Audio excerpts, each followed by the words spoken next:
50 grand, I would have thought, and Iranian grand, mate, isn't really an issue. Yeah. Nice sort of thing.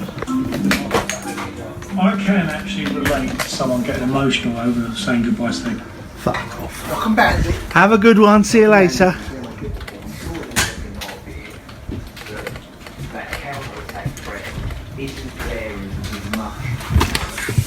Good evening, good evening, good evening. Tony X, the protest board says it's the organisation for the prohibition. Start doing a little There was a vote. Russia was 17 member states.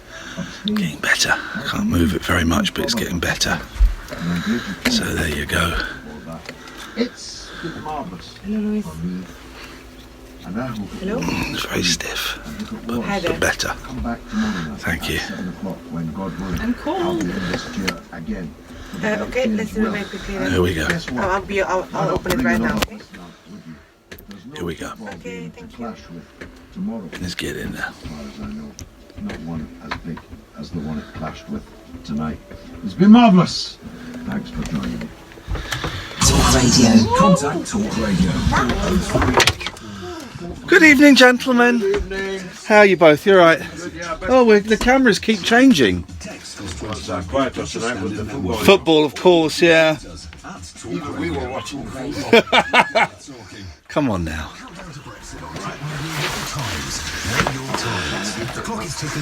See you later on. Have a nice evening, guys.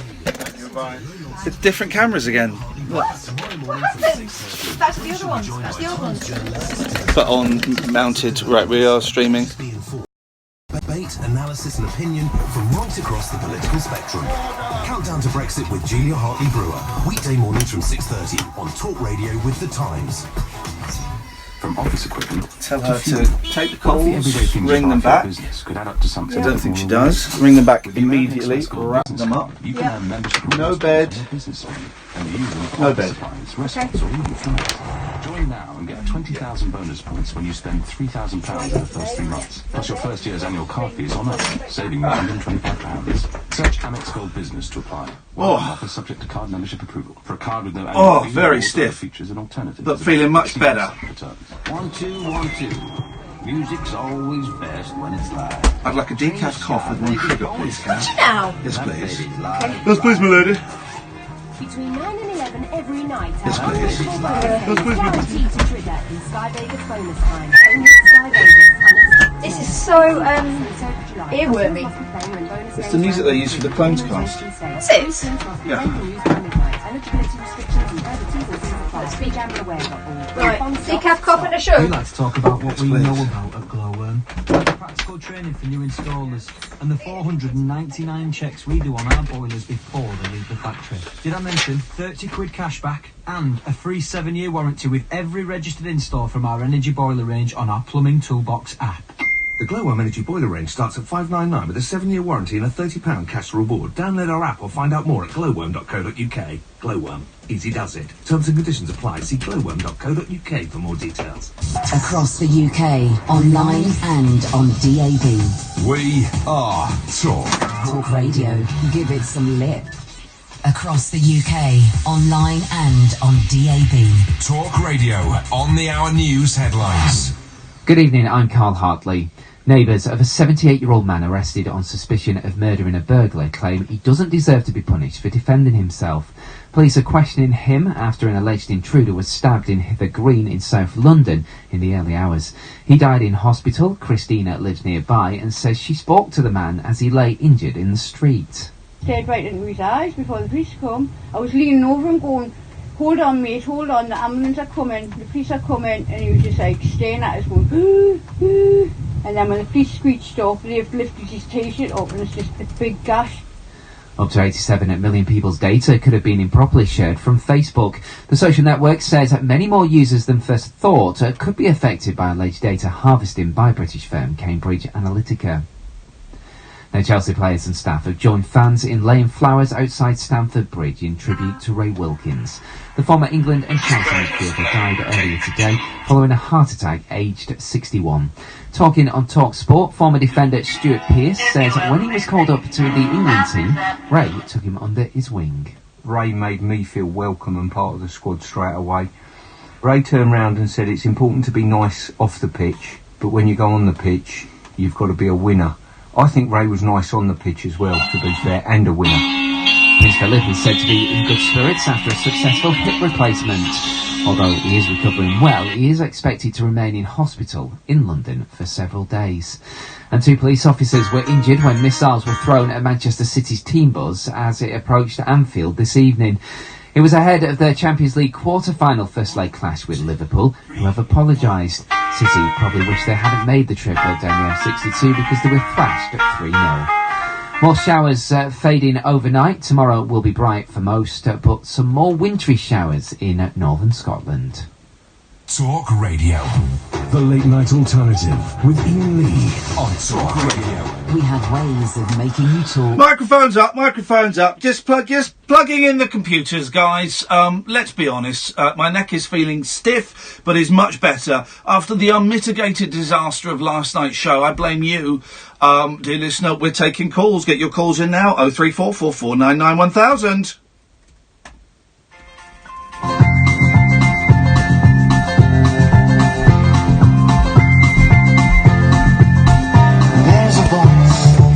On calling me down the road, it's where I'll always be. Every stop I make a new friend.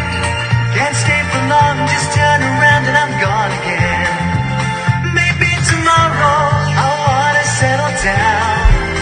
Until tomorrow I'll just keep moving on down this road that never seems to end. When you adventure lies just around the bend. So if you wanna join me for a while, just grab your hat, come travel light, that's old style. Maybe tomorrow I'll wanna settle down. Until tomorrow, the whole world is my home. So if you wanna join me for a while, just grab your hat, come travel light, that's old style. Maybe tomorrow I'll wanna settle down. Until tomorrow I'll just keep moving on. Hey man. Hey man.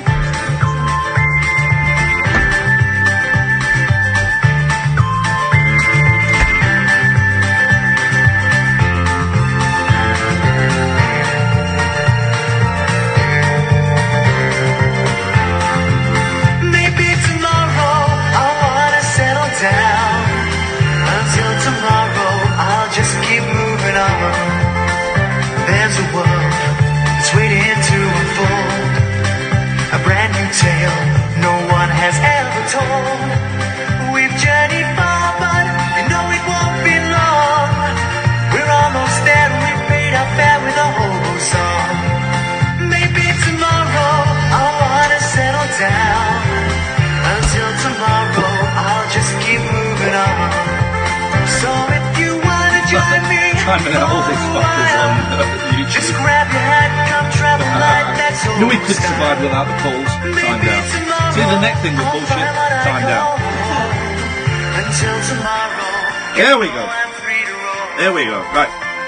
0344 499 1000. We're going to try a new thing tonight. It's brand new. It's never been done before, so fingers crossed it will work. We are going to open... We've got a phone line here, phone system, phone number you can call. We are going to open the phone line and you can call in. And what are you going to talk about? I've got absolutely no idea. This has never been done before. It is a first.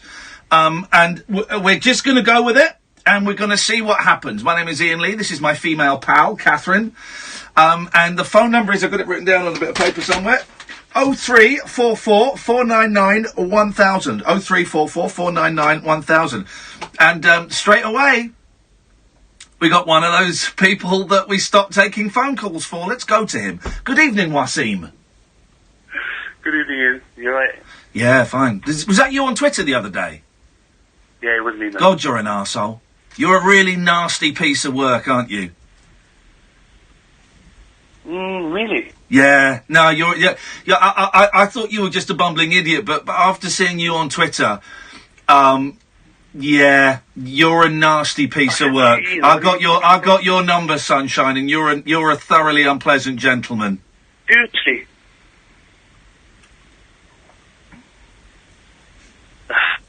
He's gone. There we go. He's gone. He was on Twitter, and let's call him back. He was. It's all right. Let me go. He was a thoroughly unpleasant, nasty piece of work, and it was so nasty. I didn't think it was him. Hey, what's him? We seem to have got cut off there. Yeah, sorry about that. That's okay. So, go on.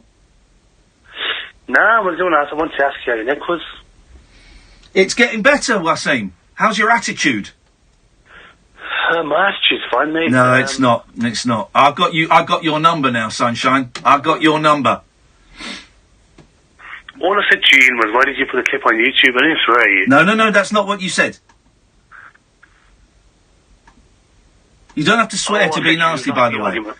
Yeah, no, that's not what you said. I can't remember because I blocked you. I haven't done a block so quick. But no, that's not what you said. That's not what you said. That is what I said. I haven't got it in front of me, Wasim. I don't spend significant amounts of my time dwelling on you. But I know that what you've just said to me wasn't what you said. That is what I said to you, mate. I said to you that you lost the argument when you got to put my clip on YouTube. Okay, it wasn't quite that. Anyway, first of all, I don't put the clips on YouTube. A young gentleman who I employ called Matthew Stevenson does it. Secondly, me putting a clip on someone putting a clip on my YouTube channel, The Rabbit Hole, doesn't in any way mean I lost an argument. And thirdly, why have you got to be so combative? I'm not combative, mate. No, you are. You're contrarian, you're combative, and not in a fun, nice way, in a very unpleasant, very dark way, Wasim. It's not dark, mate. I just said to you what you... No, you're dark. You've got a dark soul, and I feel sorry for you, man. I feel really sorry for you. Oh, really? Do you? Okay, mate, no problem. What can I say to that? Say whatever you want to say. You're no puppet. Nah, I'm not gonna abuse you, mate. Seriously. There's no point. There's no point in abusing me? Yeah, loads of people have been nasty to you online. No, don't worry, it'll come via email or tweets later on. But Wasim, you've said that before, and yet it always does. It definitely won't. Okay, fine. I'm not combative, by the way. I haven't got a dark soul. Well, hang a minute. There's an oxymoron. I'm not combative, he said, in an argumentative way. It's not very nice of you now, is it? I don't like you. Okay, I got it. Thanks very much indeed. Yes, Zach, what do you want? I just want to say how much people are just being idiots on Twitter, and it's just like, why does people have to make such a... Just because of one little thing somebody says, it just makes so many other things. What? It's just so annoying. Okay, great. That's great. Thanks very much indeed. I remember exactly why I stopped taking calls. Let's go to Gatford. Good evening, Gatford. Long-time listener, first-time caller. Welcome to the show, Gatford. Welcome to the show. I've tweeted you before and seen you on Facebook, but never had the chance to talk to you. It's such a fantastic thing. Wonderful times. Wonderful times. Yeah, wonderful times. Just wonder, I've not been listening to the show for a couple of weeks. Been a bit busy. Just anything I need to catch up on? No, not really. It's been pretty straightforward. I love the fact, for those wondering, that camera isn't even focused on me. Can you shift that camera around so it's actually on me? For those wondering, if you're watching on YouTube, youtube.com/rabbithole, but you want to get go back a bit so you've got the so you've got the edge of the box on Talk Radio. So move it back, just split the difference from how it was. Split the difference. Messing with, there we go, perfect. Perfect. There you buggered it. No, I haven't. That's perfect. There's new cameras here and they're all over the place. For those watching and wondering, the neck brace has come off. And for the people who write for the Daily Mirror online, for the doctors, doesn't mean in any way it's fake. It simply means that I'm getting better. That's all it means, guys. That's all it means. What are you doing with the neck brace? You don't need to know. You don't need to know. So what have you got for us, Gatford? Well, I just wondered, weather's getting a bit better. What are your plans for the weekend, Ian? Here's the thing, right? This is weird. And I showed this to Catherine earlier on. I was thinking of taking the boys to the pictures on Friday, right? It's Easter holiday, right? Yeah. And there are 3 cinemas near them. Slough, Maidenhead and Henley, and then there's one a little bit further out in Bracknell, right? Not Bracknell, maybe Bracknell, I don't know. And, all of the cinemas, can people tell me, this is the first phone in, 0344 499 1000. Is this countrywide? Okay. Because all of those cinemas, they're multiplexes, right? All of those cinemas, today, showing loads of films. About 10 films. Tomorrow, they're all showing about 10 films. Friday, they're either showing no films or one film, right? That's all 3 cinemas, they're different chains. This is during the Easter. What the hell is going on? Is it, Kath said to me, is it because it's Ramadan? Ramadan. Is this even on? I don't know, is it on? It's really quiet. It does sound quiet. I can hear you. Is it? Okay. Yeah, it sounds quiet. Is it turned on? Is it Katie turned on? there? Yeah, go and have a look, because that doesn't sound. Sounding on. Doesn't sound. Is it because on Friday? It was on Friday they announced the new films? Don't they? I mean, that wouldn't make sense as to why there's no. No, well, no, but then surely they would know. It's not like a surprise on Friday morning. The cinema gets an email. Going, right, okay, well, these are the films that we're going to be sending you out today, and here's the Dropbox so you can download it. I mean, maybe the staff just have their training day on a Friday. Yeah. Well, but, I mean, I need to know. Hang on, Catherine, talking to that microphone. Testing. That's It's a bit better. better, isn't it? Yeah, that's better. Yeah. What I need to know, is this a nationwide phenomenon? And what the hell is going on? So that's Friday. Saturday, I'm taking the kids to see a play somewhere. And on Sunday... Now, do you notice... Here's the thing. Do you notice now I can't actually say where I'm taking the kids to see a play in case I get papped. Me and Catherine, right? Well, honestly, this is the weirdest thing, Gatford. There are shots of me and Catherine yesterday coming out of the Waitrose, in the Waitrose, buying groceries, coming out of the Waitrose and walking back to work. The Waitrose is about 2 minutes walk away from here, right? And I wasn't wearing the neck brace because I can't wear it all the time. And when I'm walking, actually, it's quite healthy for me to take it off. I'm not wearing it now. I had to wear it for the show yesterday because of the high impact stress. And the Mirror Online and the Mail Online, they've got a pap shot of me through the window of the Waitrose paying, right? Then me coming out of the Waitrose, and then me and Kath from the front walking to work. And we did not see anybody. We didn't see anybody with a camera. They make it their job so that you don't see them. Yeah, but do you know what? I'd love to know the story of that picture. Were they waiting for us? Because we haven't been out to Waitrose for a couple of days, have we? We've been getting takeaways delivered. Do you think someone tipped them off? I don't know. You used to get Heat magazine spotted. You know. I'm so lucky that I finished my spliff before I went into Waitrose, and I'm lucky as well it was Waitrose and not Tesco's or Lidl, because that really would have done the image no good whatsoever. And then Sunday, I'm thinking of making a brand new television show from my luxury apartment. Oh. Yeah, I am. On Sunday, because on Sunday I've got a choice. I can either get really, really high and wrecked on drugs and booze, or I can be creative and try and make a new TV show from my luxury apartment. So I've chosen... You just said that on the radio, though, so someone might hear that. No, they'll only hear it if I tweet it. So I have chosen, instead of getting absolutely off my gourd on drugs and booze, to instead try and make a brand new TV show in my luxury apartment. That's what I'm planning to do. Phone. Well, that sounds like a weekend. That is my plan. Why? What are you doing, Gatford? Not a lot. Hold on. I've just looked your name up on the Mirror. fell down a well. Thanks very much indeed for calling. 0344 499 1000 is the telephone number if you want to give us a call. This is the Late Night Alternative with me, Iain Lee, and my female pal on Talk Radio. Talk Radio. Digital debate for the UK. Pick up your phone and talk radio.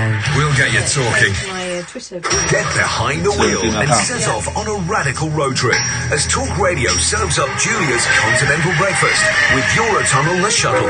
Register now at talkradio.co.uk/competitions and you could win Eurotunnel FlexiPlus tickets and an incredible voucher worth £1,500 to rent a Novasol holiday home on the continent. Click into Julia's continental breakfast all this week on Talk Radio with Eurotunnel the Shuttle. With a 35-minute crossing time, Eurotunnel is the fastest way to cross the channel by car. This is where the story begins. Augusta National, where the only thing predictable is the unpredictable. Where risk brings reward. It's good pace, it's excellent pace, it's good lane, and McElroy birdies the 72nd. Where the fearless are favoured. Tiger's got it, he's still got it. Where heroes live. Sky Sports Golf. The only place to see all 4 days of the 2018 Masters live. So, I think you might have forgotten about me. I'm up here on the ceiling. Your smoke alarm? Maybe I've slipped your mind, but the thing is, I might not be working. That means I might not be able to warn you if there's a fire. I know I sound anxious, and you might not realise it's a matter of life and death, but if you think about it, it kind of is. So, how about you just press my button, make me beep, I wonder whether and we it's a can all little rest message easy. in the tab What do you to reckon? message. Smoke alarm. Yeah, maybe. They need They to can suck work my to dick. keep you safe. Press to test. Monthly is best. Right, sandcastle's finished. So, what now? Swimming, crazy golf, tennis, the arcades, the water slides? All of them. Ready to join millions of families across the UK and Europe on a holds from £15 only with The Sun? Oh yeah! Pick up The Sun and start collecting this Saturday. T's and C's apply. Up here on Ben Nevis, it's millions of years since the volcano was active. But Sky Vegas bonus time, well, that firecracker's active right now. Between 9 and 11 every night, our unmissable bonus game is guaranteed to trigger in Sky Vegas bonus time. Only at Sky Vegas. Unexpect more. 18 plus, ends 3rd of July. Customers must be playing when bonus games randomly triggered. Minimum 20p stake. 3 spins must be claimed and used by midnight. Eligibility restrictions and further T's and C's apply. BeGambleAware.org. When the fun stops, stop. Experience the unconventional. Hello. The unpredictable. Don't you think that's a bit weird? And the completely unorthodox. It was my birthday. With rule-free Iain Lee. I was just trying to generate a bit of content. The Late Night Alternative with Iain Lee. Hate alarm clocks. Hate going to work. On Talk Radio. Content? What the hell is that?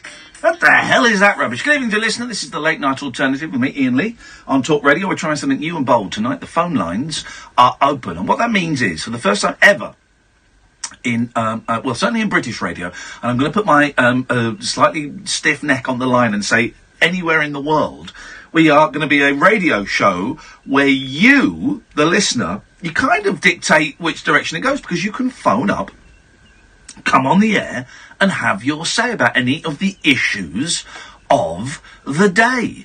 0344 499 1000 is the telephone number. That's the number that Jack's called. Good evening, Jack.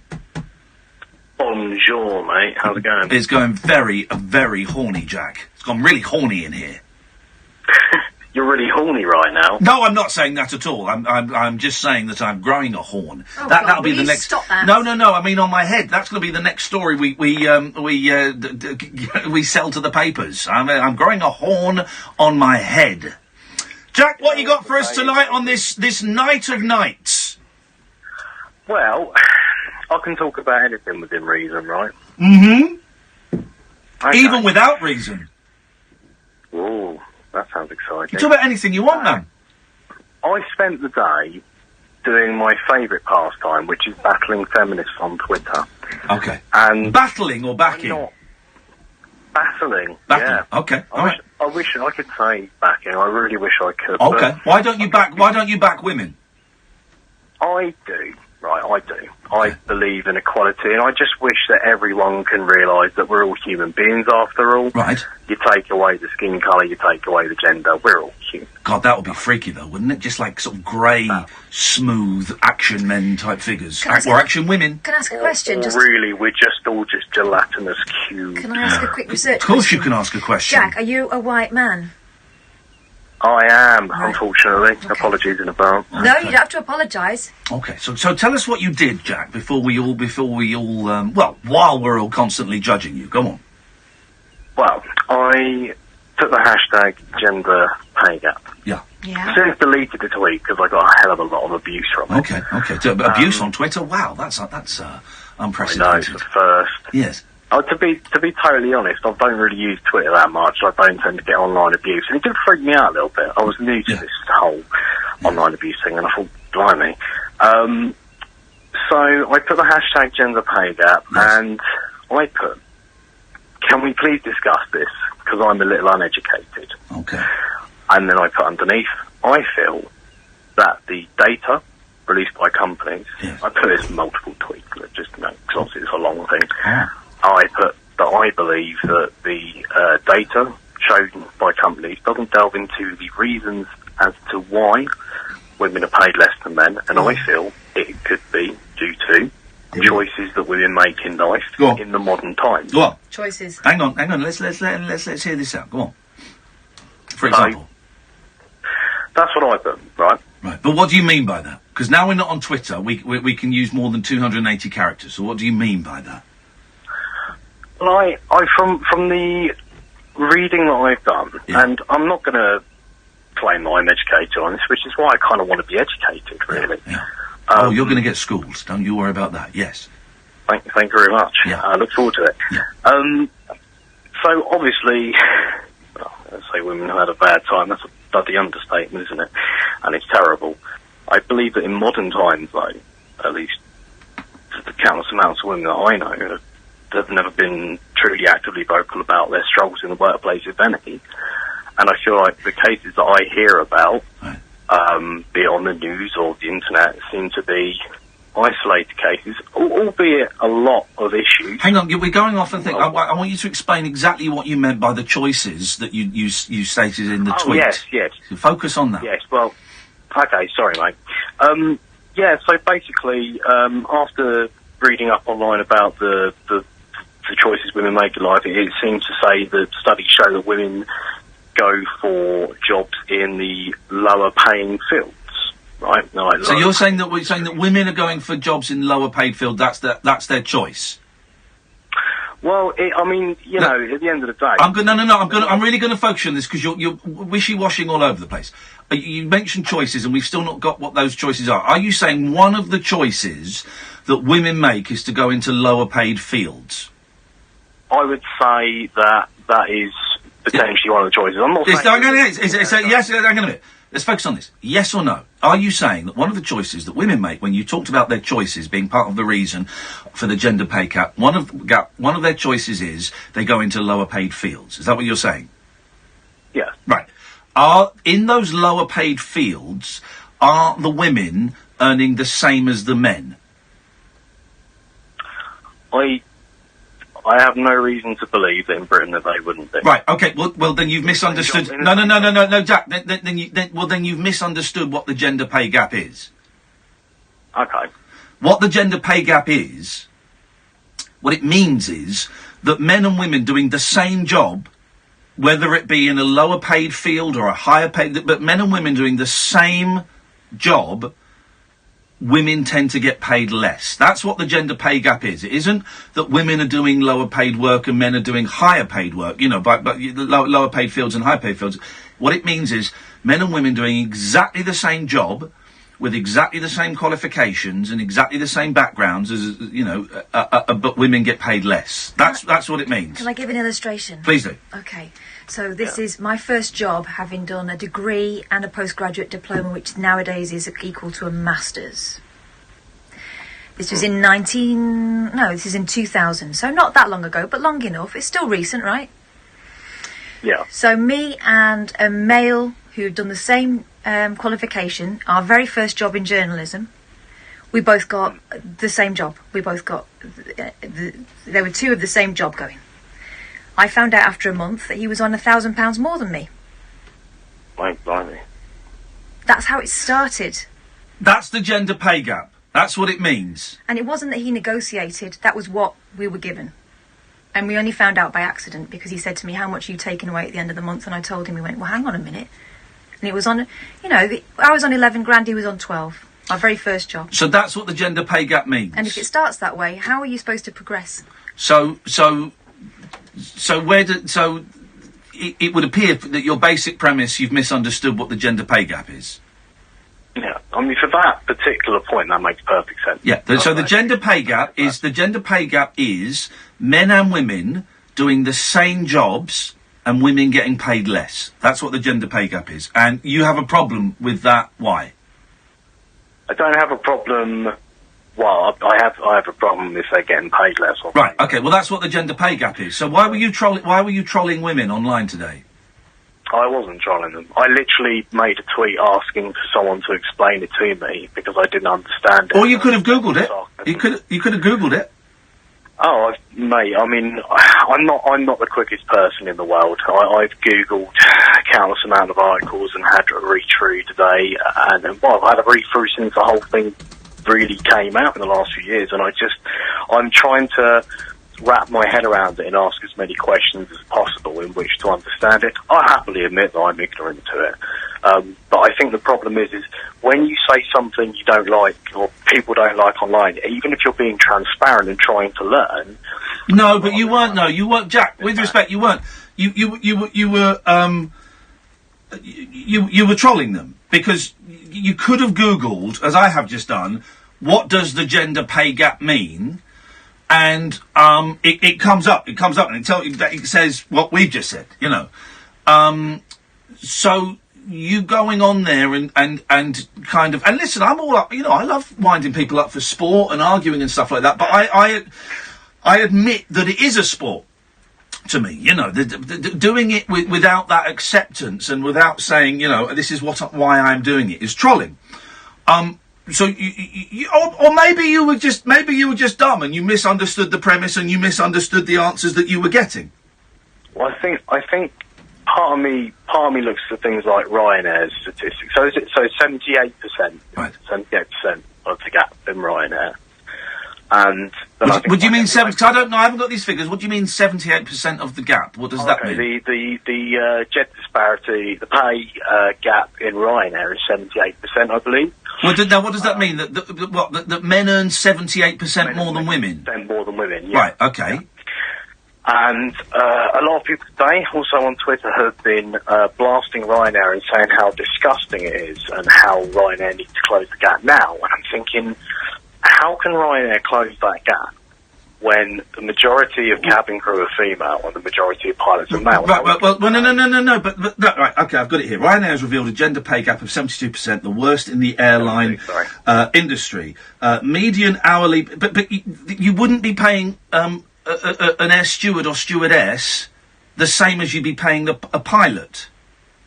Exactly. Yeah, no, exactly. Pilots would earn more. But you would, and I've just got these figures up here now. So, there we go. Only 8 of Ryanair's 554 UK-based pilots are female, while women make up more than 2/3 of the low-paid cabin crew. Okay, so I don't quite know what this disparity is, because I've got this story in front of me. I don't know whether it's you know, but let's assume it's between a female pilot and a male pilot to start with, and we'll get onto the stewards and stewardesses, right? Then it would be easy to bridge that disparity, wouldn't it? You either pay the women the same as the men straight away, or you keep the men where they are, or you bring the men down a little bit and the women up quite a bit until they're equal. All you have to do, though, is pay the women the same as you pay the men if they've had the same experience, the same training, if they're doing the same job, yeah? Of course, yeah. Right. And the same with the stewards and the stewardesses. If the male stewards are doing exactly the same job as I'm probably using the wrong terms. I don't know what the correct term is. Cabin crew, thank you. But if the male cabin crew are doing the same job as the female cabin crew, well, then you just pay them the same. What's the problem? think that figure, the 72%, is taking into account the pay that the females get for being cabin crew members against the pilots, the male pilots. I would be surprised if it is. I would be surprised if it is. Median hourly pay among Ryanair's 1,182 UK staff. No, it's not. Median hourly pay among Ryanair's 1,182 UK staff is 72% lower for women, while median bonus pay for women was 3% lower. With most of Ryanair's management and administration based in Ireland and excluded from the figures, more than 95% of the firm's UK-based staff are pilots or cabin crew. So they haven't got enough women flying aeroplanes. There should be more women flying aeroplanes because women can fly aeroplanes. And of course, the cabin crew aren't being paid the same as the men. It's not comparing the female cabin crew with the male pilots. It's not doing that. The 70, I mean, I definitely hear what you're saying, but the 72% is obviously a massive number. So when you think about it, how can the number be that high? If they were comparing male... No, because hang on a minute. Catherine is a woman. You have ovaries. You're assuming that we're just talking about people on planes. They've got... it's a huge company with offices. Of course. And administration staff. So why are we just thinking about stewardesses and pilots? I think that actually it's a bigger thing, and what we're talking about is mainly admin staff. The pilot... No, it's not. It's not actually. Hang on a minute. It's not. Most of Ryanair's management administration is based in Ireland and are excluded from the figures. More than 95% of the firm's UK-based staff are pilots or cabin crew. I don't... you're basically, Jack, you're misunderstanding the figures. So, but... That's the interesting. The median hourly pay rate is that men are earning a lot more than the women, and they shouldn't be, should they?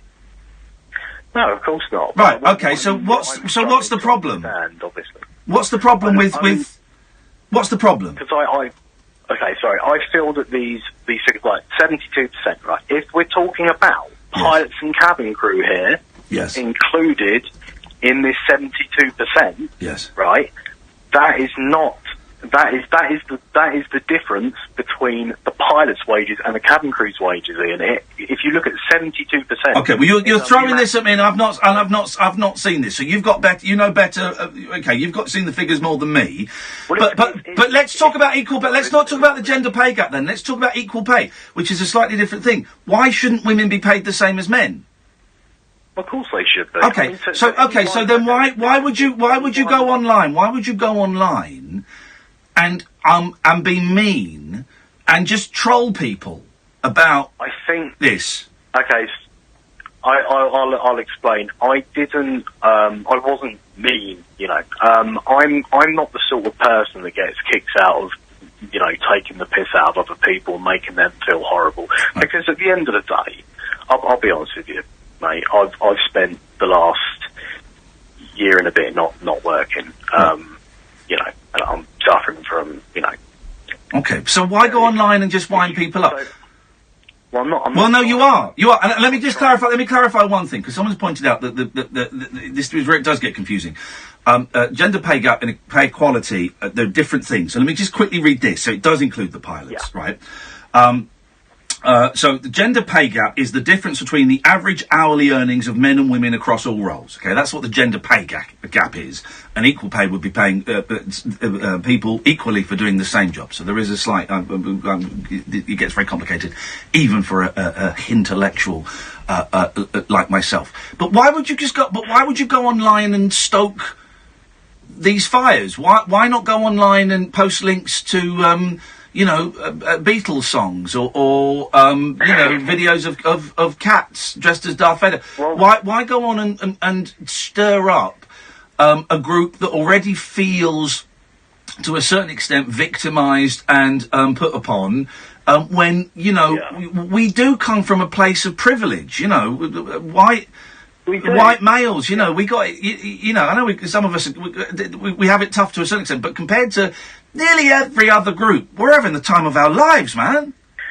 I'll be honest with you. I like the way you talk to people. And I think, and that's why I called up, because I knew that, you know, having a conversation with you, you could put things into perspective, because I'm not the, you know, I'm not going to sit here and wax lyrical about my own life. I'm a creative person. I'm not the smartest tool in the box, though. I never have been. Oh God, I am. I'm very smart. I'm razor sharp. I am razor sharp. But I'm always prepared to learn. Well, that's the thing. I'm very slow, right? I do have a disability, and I do have a learning disability, and I don't like going, I've learned. So what? Why? So what? So what? I fell down a well. What's that got to do with anything? What has that got to do with anything? What I'm saying is I'm very slow at picking things up at times. Right. So what I find it easier to do is talk to people and have people explain. But Twitter is not the forum to explore and explain quite complicated things, and learning difficulty out the window. You knew that, and you knew that what you were posting would get people angry. And as soon as you got the first angry thing back, you could have either apologised or you could have come offline. And instead, I'm guessing, well, no, I bet you didn't. I bet you carried on poking it for a little bit. I didn't, mate. What happened was, like I said to you, I posted in multiple tweets that I read this and I wanted to basically know if it was true. I'd like to ask people to discuss it, to educate me on the subject matter. Yeah, but Twitter's not the place to do that. Twitter is not a place for great thinking and great learning. Well, do you know what, mate? Lesson learned. I've learnt my lesson. There you go. Well done. That's the thing. Twitter's not the place for it, but the amount of stuff that goes on Twitter is quite worrying. And No, it's not. It's not worrying. What's worrying? Well, no, it's not. It's not worrying. It's only worrying if you let it worry you. Okay, you're saying that it's not the place to have these discussions, but that's where the majority of these discussions happen a lot of the time. Well, but they're flawed. Those discussions. Well, no. Whether they're that's where the majority of them happen. A, I don't think it is where the majority of these discussions happen. And B, just because everyone else is doing it, don't make it right. You're looking. It sounds to me, Jack, I've got no idea why you mentioned learning difficulty at all. I've got absolutely no idea why that came up. I think that's a MacGuffin, and I think you should put that back in your pocket, because that's got nothing to do with this whatsoever, right? It sounds to me you're looking for a reason to be indignant. And you'll say, no, you're not. Why would I do that? Well, I don't know. Oh, I don't know. That's something you'll have to have a long, hard think about. But it sounds to me that you are looking for a reason to be indignant. And boy, oh boy, you found one, because all of these feminists, as you labelled them, I don't know, maybe they were just human beings, I don't know.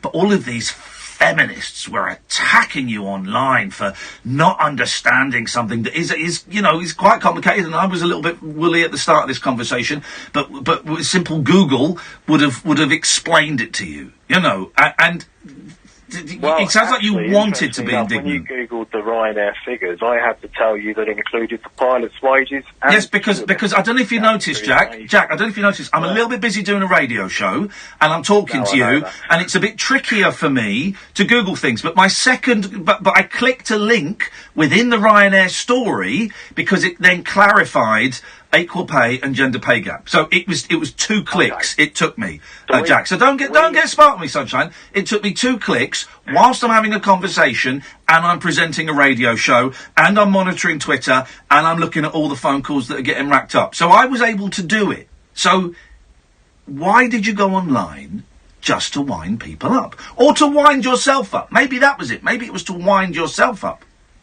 I think we have to establish the fact that if, on face value, you're saying that I did it to wind people up. I said, no, not on face value. No, it's what I'm saying.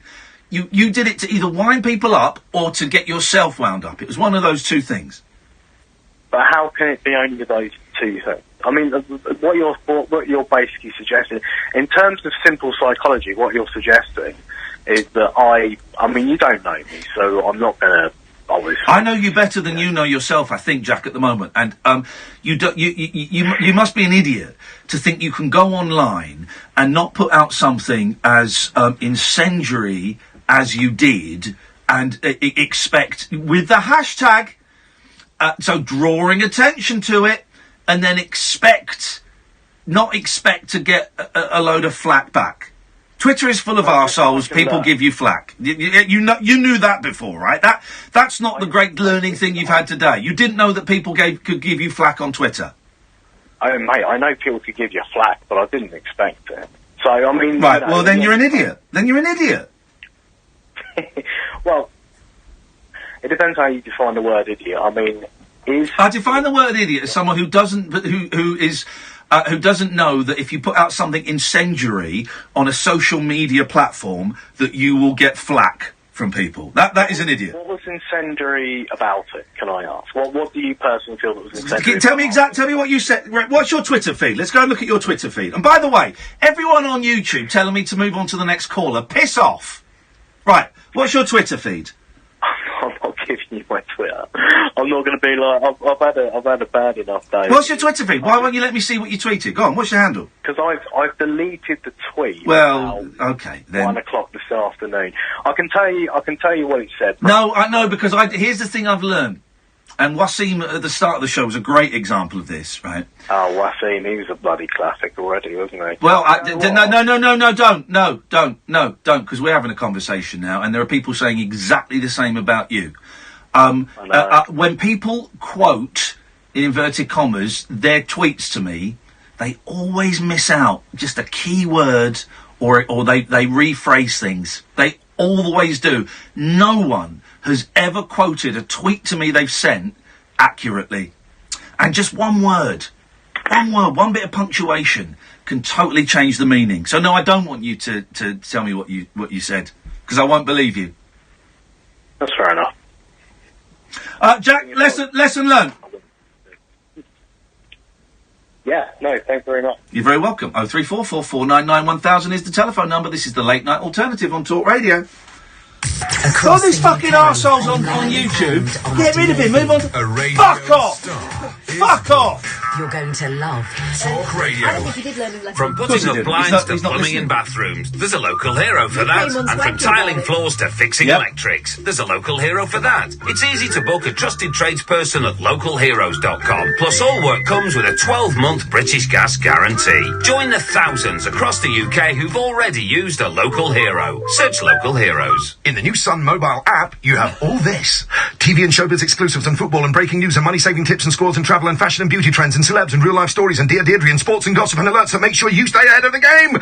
So, and you can they don't like it when I don't do callers, and then when I do callers, I do them for too long. Go and fuck yourselves. All of you go and fuck yourselves. 1 2 1 2. Music's always best when it's live. Same as Sky Vegas bonus time. And that baby's live right now.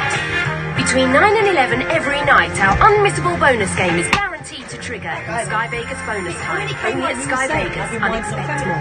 18 plus, since 3rd of July. Customers must be playing when bonus games randomly triggered. Minimum 20p stake. Free spins must be claimed and used by midnight. I did misunderstand gender pay gap. So gender pay gap includes... Even if you only employ one person, you have to provide a workplace pension. It's the law. Get to know your responsibilities with help from the pensions regulator. Visit workplacepensions.gov.uk. When I was a kid here in Iceland, How doubly can you get football. locked? And we had big dreams. Iceland going to the Euros, going to the World Cup. What a dream. No, I'm blocking on Twitter now. But we never On thought here, it's we just- could actually go there. You hide them. If you The hide them, that atmosphere means at the they're blocked games for was everyone. non-existent.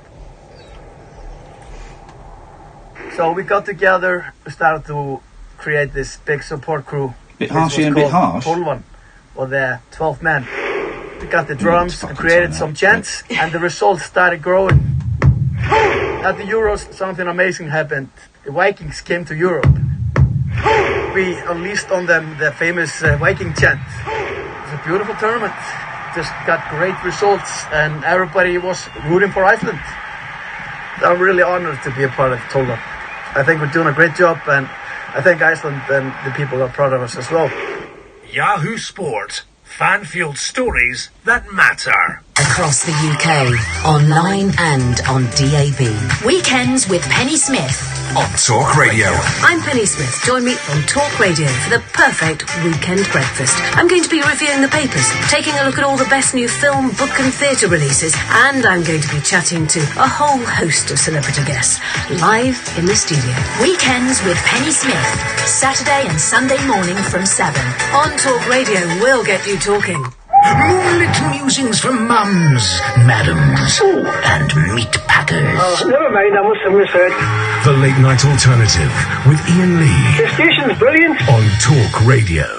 03444991000. We're trying a bold new thing. We are taking telephone calls to a radio station, and the switchboard is almost full. Let's go to DeMarco. Good evening, DeMarco. It's DeMarco. Hi, Ian. How are you? It's what, DeMarco? Yeah, DeMarco. I like it, man. I'd not heard that name before. Apologies. DeMarco. I'm fine, thank you, DeMarco. What have you got for us?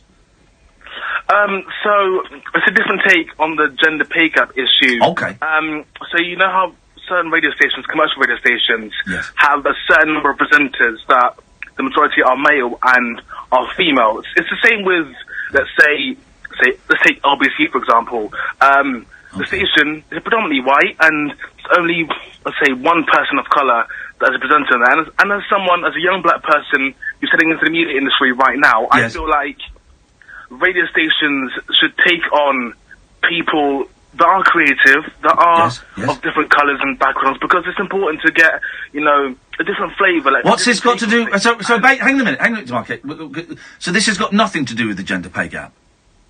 No, it does, because well, how? I've seen for myself that within certain media companies, say the BBC. Well, you say with all of them. Talk radio. I don't know if we have any people of colour, do we? Yasmin. Oh, Yasmin's on at the weekends now, isn't she? Yeah. Yeah. We have one. Yeah. Hang on, let me think. Okay, right, but what's this got to do with gender pay gap? But the thing is, LBC is a big station. Talk Radio isn't a big station. Hang on a minute. Now, Talk Radio is owned by a big company. It's owned by a bigger company than the one that owns LBC. I wouldn't say that, because Global are Europe's biggest media company. I've seen for myself Global are... We're owned by a News Corp. Well, listen, if you've got a problem with LBC, why don't you call LBC up and talk to them about it? I'm trying to make it relevant to this situation. Where's he gone? Where's he gone? Hang on a minute, call him back. What's going on with people tonight? Got a problem with LBC. I hate to say it, but give those guys a call.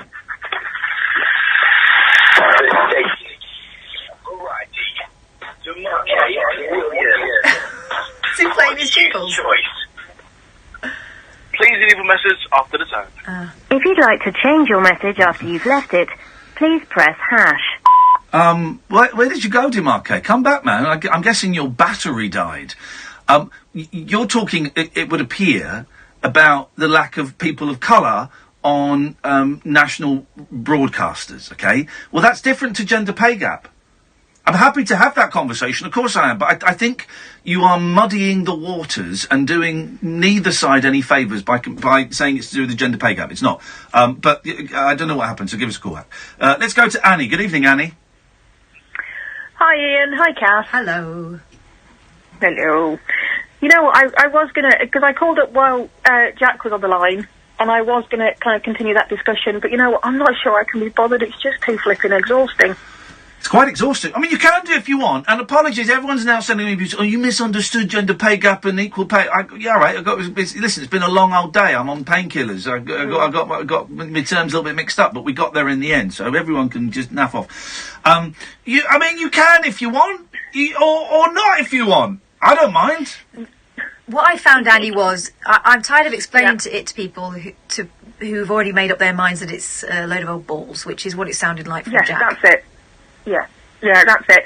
And I think, Ian, you hit the nail absolutely on the head with your comment earlier about people go onto Twitter because they want to be indignant about something. Yeah. They want to be angry, and they want to show everybody else how angry they are, but it's backed up by ignorance, and it just becomes exhausting to deal with it. So I found myself answering the same questions over and over again and you're right, people that don't actually want to know the answer, they just want to be angry about their version of what they think the answer is. And I think you can translate that into any topic, not just this one, into absolutely any topic. Yeah. Oh, and to say, I didn't know if I went on Twitter and put something vaguely contentious, I'd get a load of flack. Well, then you are an idiot, because everyone knows. Yeah, Even my mum knows that. Yeah. That's what Twitter is there for. And boy, oh boy, I'm having some great old ding-dongs on Twitter at the moment, Annie. I am loving Twitter. I'm having the best of times on there. It's wonderful. Yeah. It is, it's just, but if it's about topics that aren't that important, Yes. then it's fine. I'm like you, I'll go in there and poke the bear and see what happens. But over topics that are actually quite important and impact on people's lives in a big way, Yeah. don't poke the bear. It's just, No. it's you're just annoying people for the sake of annoying people, and that's not. If I go on, different kind of thing, isn't it? If I go on Twitter now and say, you know, Paul Weller and the Jam, they were shit. The amount of flack I get, right? The amount of flack I would get, Annie, I would get so much flack. So then imagine going on and posting hashtag gender pay gap, and I don't get what all the fuss is about. I mean, if you're getting so much flack for slagging off a crap band from the 70s, then wow. Also, coming from someone who hasn't got any idea what it must be like, that's also rather galling. And, you know, I don't want to go on about privilege and stuff, but if you don't see that there might be a problem with it, that says to me that you've been living very comfortably. And you don't understand that some people don't. Yeah. Yeah. And it's like having the person sit in the mansion saying, I don't know what all these poor people are moaning about, it's quite easy. It's that kind of thing, isn't it? Yeah. Isn't it just? Hey, are your cinemas showing films this weekend? Yeah, I've got to be honest, I haven't looked. Okay, because I think there's some conspiracy going on where they've just decided not to show movies. I don't know what's going on. Maybe there's no dollar to be made in the movie industry I've anymore. just had a look online, actually, and there's a little notice on the website next to my cinema saying it's okay for everybody else, but just not Iain Lee. There you go, you see. I'm a cuck snowflake. It is a conspiracy, it's just you. Annie, thank you very much indeed. I appreciate the call. Let's go to Sarah. Good evening, Sarah. Hello. Hello, Sarah.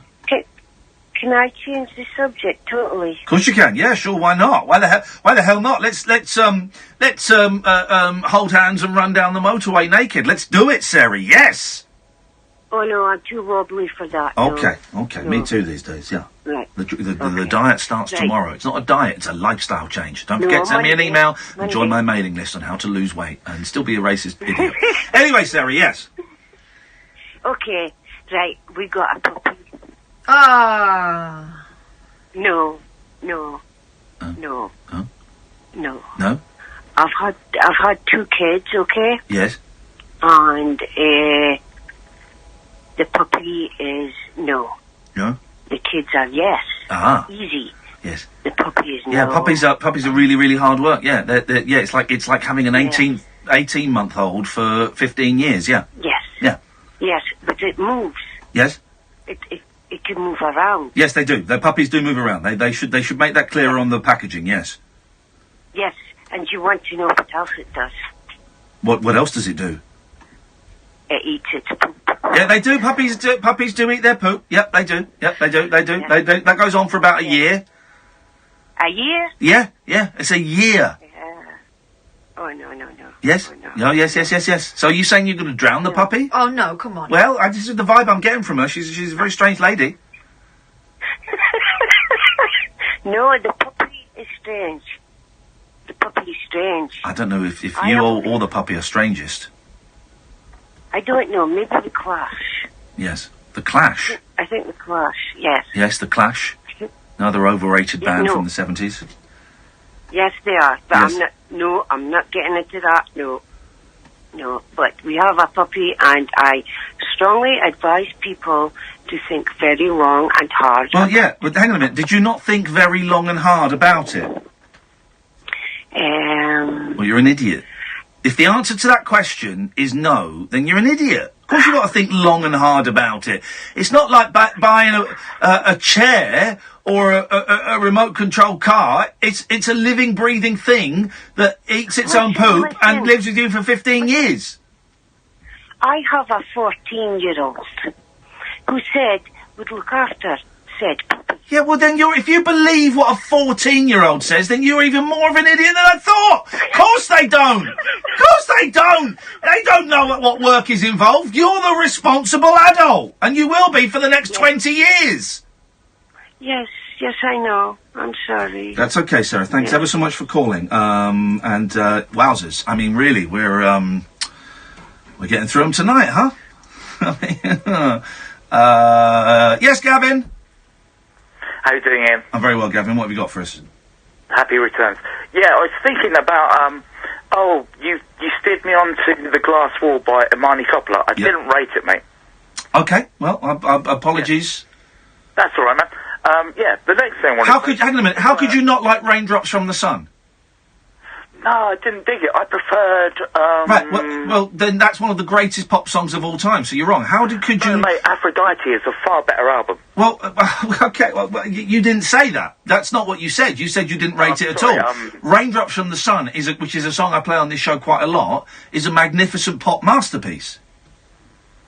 Is that, that's sort of track 1 or 2, isn't it? It's quite an uplifting... Yes. Yeah, alright, I'll agree with that. But the rest of it, I didn't feel it. Okay. But there we go. Right, so if you had the choice, would you be 6-string, 12... How could you not like In a Room? How could you not like In a Room? No, mate, no, How could you not like... No, I'm asking you, you know, In a Room. In a room. No, I didn't... You and I are naked in a room. Life is created. There's vocoder on the whole thing. The previous albums... There's hardly any vocoder on that album. You go to Hypocrites, there's vocoder. Vocoder, auto-tune. It was full of vocoder. Hypocrites is a beautiful album. Hypocrites is all auto-tune. No, mate, you've got it... No, mate. Hypocrites, I haven't got an out time. Hypocrites is all auto-tune because it's all about... around the wrong way, mate. No. All is all auto-tune. No, it's not, mate, because she's a mate of mine. Hypocrites is all auto-tune because it's her frustration with technology in the modern world. No, the Glass Wall is the one with The Kids Are Dangerous, yeah? I don't know. Yeah, yes, it is. Kids Are Dangerous, Ave Maria, but Hypocrites is the one. Auto-tune and vocoder. No, it's not. It's not as much as Hypocrites. Why are we even arguing about this? Hypocrites is the one that it's all vocoder. No, Hypocrites is clean. No, it's not, mate. It's got FaceTime Continuum on, yeah? Oh, I've got it right next to me, man. I will tell you. Yeah, no. Well, I know. Yeah. But that's only one vocoder track. No, it's okay. What? No, it's all vocoder. Anyway, we've got to go now because we're out of time. Talk Radio. We've got entertainment, and we're not afraid to use it. Talk Radio. Countdown to Brexit on Talk Radio with The Times. Know your times. The clock is ticking as the UK prepares to officially leave the European Union. Listen to the No Nonsense Breakfast with Julia Hartley-Brewer tomorrow morning from 6:30, when she'll be joined by Times journalists to discuss the latest Brexit developments. Don't just be informed, be well informed with debate, analysis and opinion from right across the political spectrum. Countdown to Brexit with Julia Hartley-Brewer. Weekday mornings from 6:30 on Talk Radio with The Times. Up here on Ben Nevis, it's millions of years since the volcano was active. But Sky Vegas bonus time, well, that firecracker's active right now. Between 9 and 11 every night, our unmissable bonus game is guaranteed to trigger in Sky Vegas bonus time. Only at Sky Vegas. Unexpect more. 18 plus, ends 3rd of July. Customers must be playing when bonus games randomly triggered. Minimum 20p stake. Free spins must be claimed and used by midnight. Eligibility restrictions and further T's and C's apply. BeGambleAware.org. When the fun stops, stop. Cast your mind back. You get rid of? This is funny. Were you ever contacted out of the blue for a pension review? No. Were you advised to move your work or personal pension into a SIP, self-invested personal pension? Yes, I was. You could be due thousands if you were missold. Money Redress are trusted claim specialists in pension and investment mis-selling. They'll manage the whole claim for you on a no payout, no fee basis. So you can't lose. Text WIN to 85077.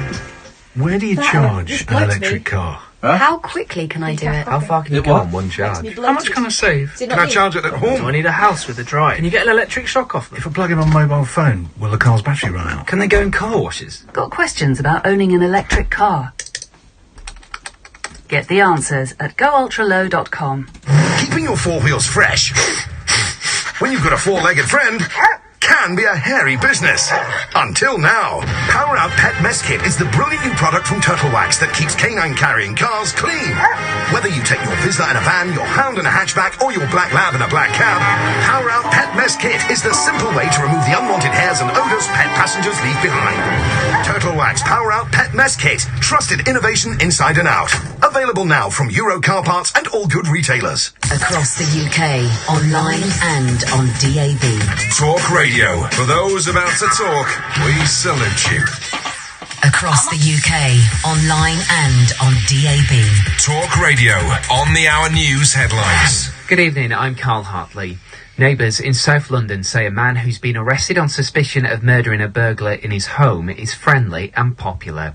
78-year-old Richard Osborne Brooks called police after the intruders entered his home in the early hours of this morning. Barrister Bobby Friedman has told talkRADIO the CPS have laws in place to protect someone who's confronted by a burglar in their own home. The CPS says in terms of their guidance is that if you act honestly and instinctively in the heat of the moment, and they take into account that you can't make fine judgments in that kind of situation, then you generally should be okay.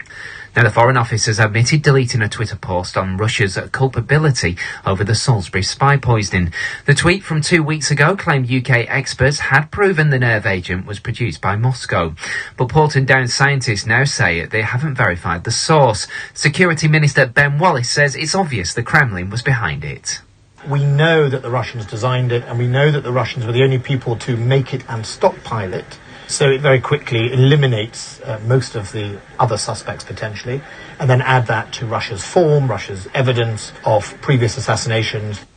A man believed to be in his 20s has been stabbed to death in Hackney in East London. Officers provided first aid and the air ambulance attended, but he couldn't be saved. Millions more people than previously thought may have had their data taken from Facebook. The social network says as many as 87 million users could be affected by the Cambridge Analytica scandal. Prince Philip is recovering in hospital after having a hip replacement. Buckingham Palace officials say he is comfortable and in good spirits.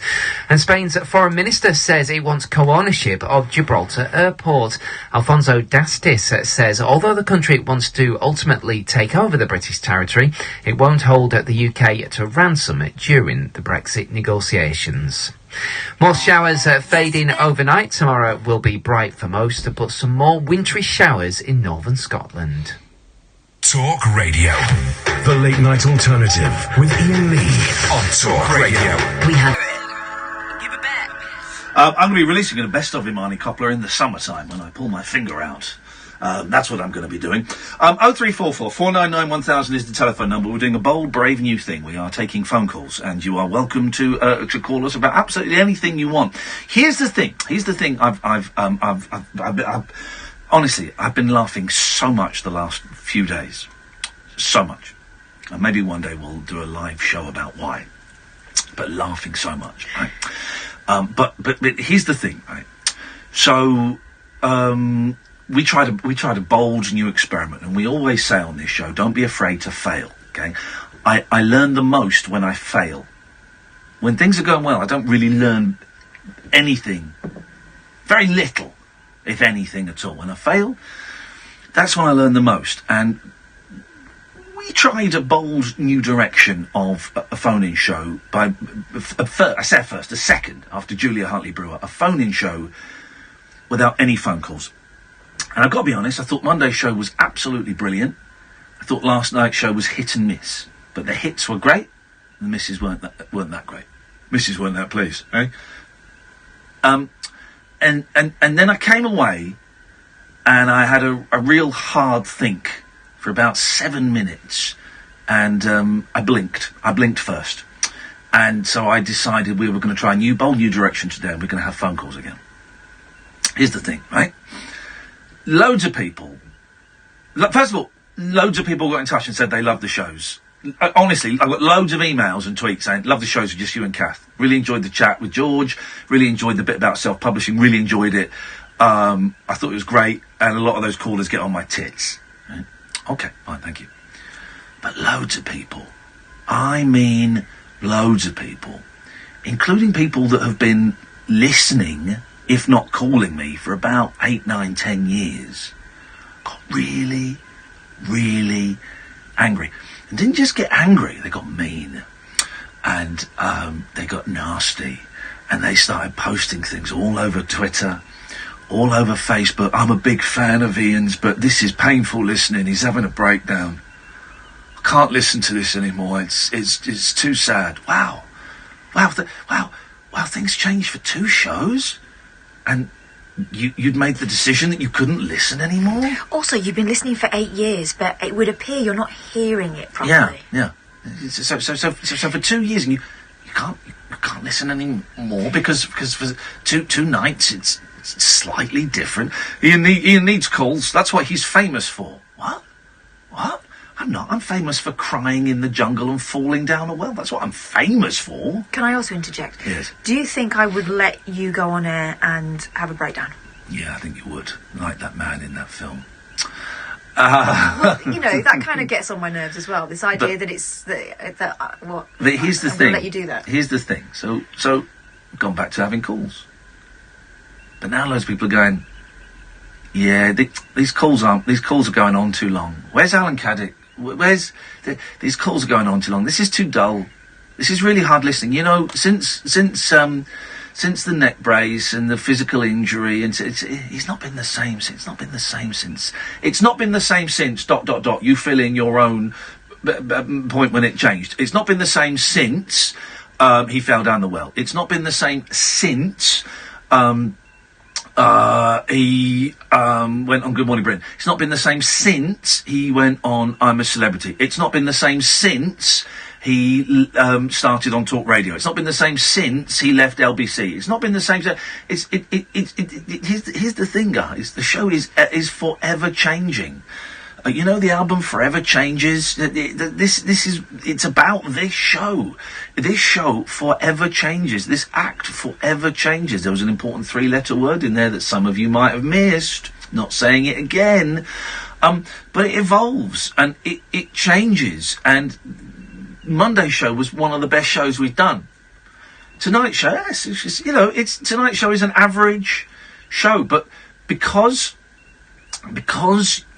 you think you're hearing it differently, right? And that's your fault, and that's your problem. We're not doing it differently. You're hearing it differently. Al Dudley, I blocked Al Dudley. What did I block him for? Let me see. I blocked him for being a tit. I've got very low threshold for people on Twitter. Hang on a minute. Let's see what we blocked Al Dudley for. Don't block for writing this. Wow, touchy presenter or what? Oh well, he's a listener down now. He can be nasty and condescending all night to callers, but he blocks as soon as he sees something he doesn't like. But yeah, I do, Al. I do, mate. And I won't lose you as a listener. You'll carry on listening. Yeah, I block people on Twitter. It's my prerogative. I love it. Here's what makes me. Here's a list of things that make me laugh. People that tell me how to live my life.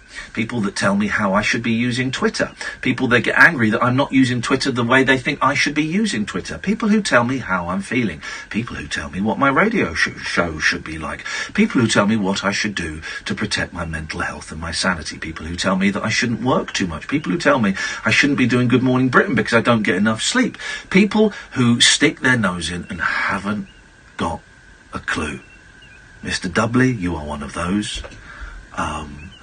Most people on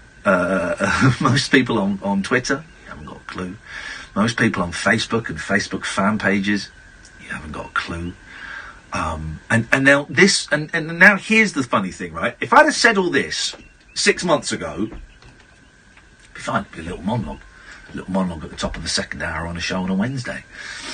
But now it will be taken as a sign that I'm at the end of my mental tether, that my sanity is hanging by a thread.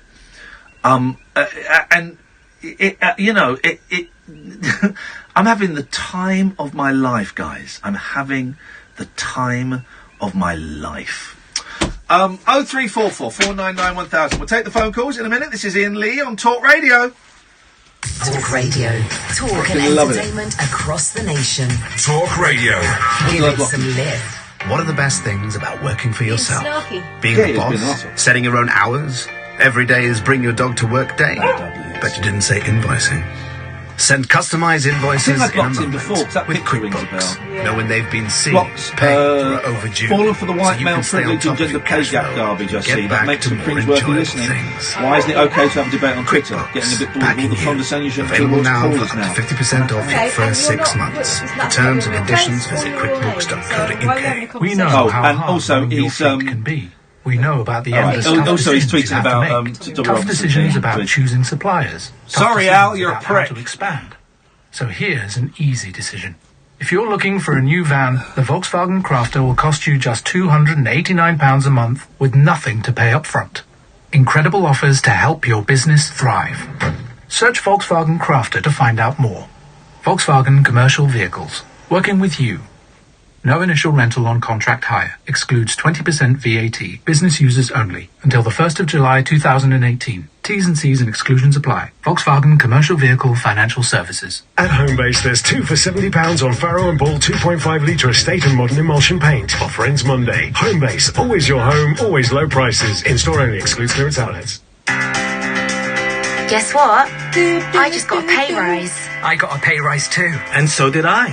That's because on the 1st of April, the national minimum wage And the national living wage both went up. What's more, it's your legal right to receive it. Find out if you're due a pay rise too. Check your pay at gov.uk/check your pay. The national minimum wage. And the national living wage. It's a step up in pay. We like to talk about what we know about at Glowworm. Like the practical training for new installers and the 499 checks we do on our boilers before they leave the factory. Did I mention 30 quid cash back and a free 7-year warranty with every registered install from our energy boiler range on our Plumbing Toolbox app? The Glowworm Energy Boiler range starts at $599 with a 7-year warranty and a £30 cash reward. Download our app or find out more at glowworm.co.uk. Glowworm. Easy does it. Terms and conditions apply. See glowworm.co.uk for more details. The radio show that knows truth is always stranger than fiction. Week Monday, I get shoes. The Late Night Alternative with Iain Lee Because they're too real to be part of my imagination. on Talk Radio. Yeah, I block people on Twitter, particularly people that support hate monger Tommy Robinson. So yeah, I've got a problem with blocking you at all. So not at all. Let's see who we've got on the phones. Good evening, Paul. Hello. Hello, Paul. Hello. Yeah, Paul. Hello. Hello. Yes, Paul. Hello. Are you there? Why don't you put the phone near your head?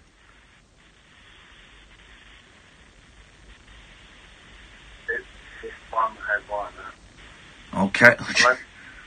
What do you want? I'm not really sure. I just wanted to say that you're a big inspiration to me. Like,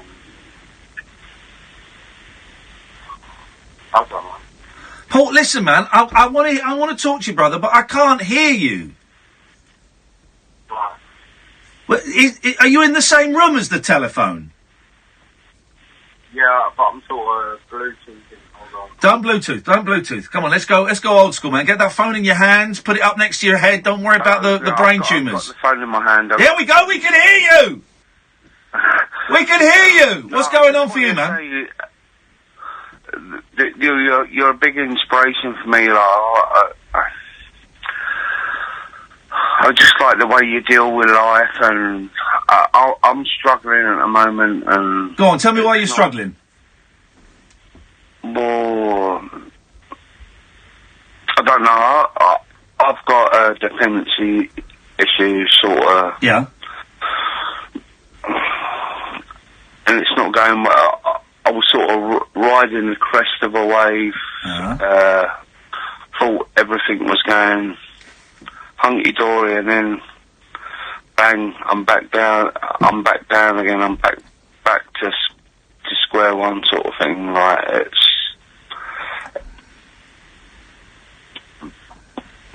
I don't know what to say. So, are you drunk or are you high at the moment? What is it? drunk. Okay, right. And why? What made you have the first drink today?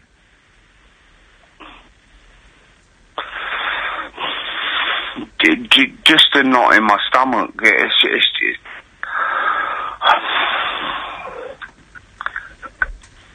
just to change how I feel. Boom. Like, Yeah, that's it. You don't have to explain it any more than that. I get it, brother. It's just to change how you feel. I get it. It sucks, doesn't it? Well, can you ring? Have you rung her back? Right. She's short on credit. Why would that matter if she's short on credit? Right, you explain it so like the way you talk about like how you've dealt with it. I just wish I could get it. Well, sorry. What are you sorry for? Nothing to be sorry for. I'm trying. Here's the thing. I'm trying to be cautious about what I share and what I don't share because, you know, they're listening, man. They're listening. I got it for a while, and then I didn't get it for a while, and now I'm trying to get it back for a while. You know, everything isn't necessarily as rosy as it sounds on the radio. So don't, you know, totally buy into that. No, I know. Yeah, I know that. Like, I've really tried. Like, that's what I'm saying. I was riding the crest of a wave. Like, I thought everything was going. Yeah. Brilliantly, like I thought I'd got it. I thought I'd a divine light, whatever. Do you know what I mean? I thought I'd got it. Start again tomorrow, man. Just something smacks you in the face, and yeah, and you want to change the way you feel. Start again tomorrow, man. I appreciate that. Yeah. That's it, you know, start again tomorrow, you know, just one day at a time, just for today, isn't it? A day at a time, that's it. That's it. How did you, so, when you say dependency issues, is it just booze or is it drugs as well? A bit of both. A little bit of both. He's a player! One ain't enough, one thing ain't enough, you want to get everything going. And what's the longest you've been clean and sober? Clean without drugs and without booze? I was nearly made a year. Nearly. Oh, mate! And you had to go and scupper it, didn't you? And I think that's the thing that I beat my. They say don't beat yourself up about it, but it's hard not to, isn't it? It is very. You don't. Let me have a guess, right? Coming up to a year, and you thought, oh man, I'm a piece of shit.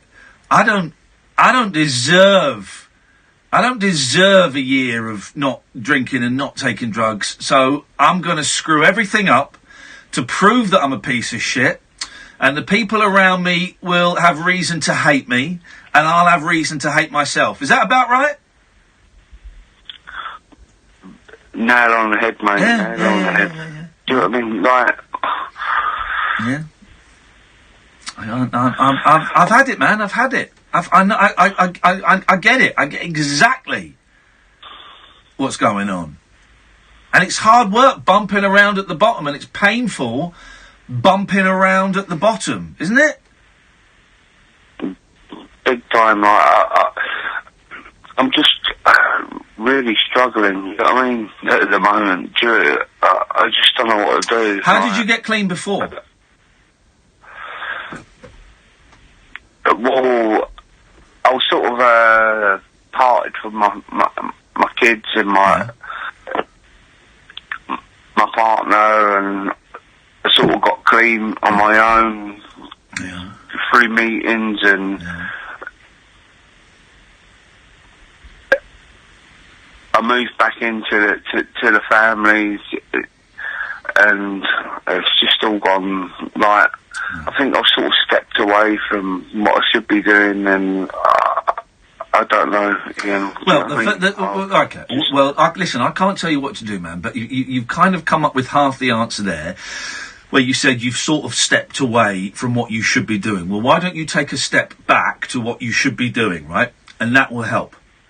You know, and whatever that is, whether that is meetings, whether that is you know, speaking to a friend, whether that is handing over your bank cards to your missus, whatever those things are, the things that got you clean a year ago, why don't you start doing them again as a start?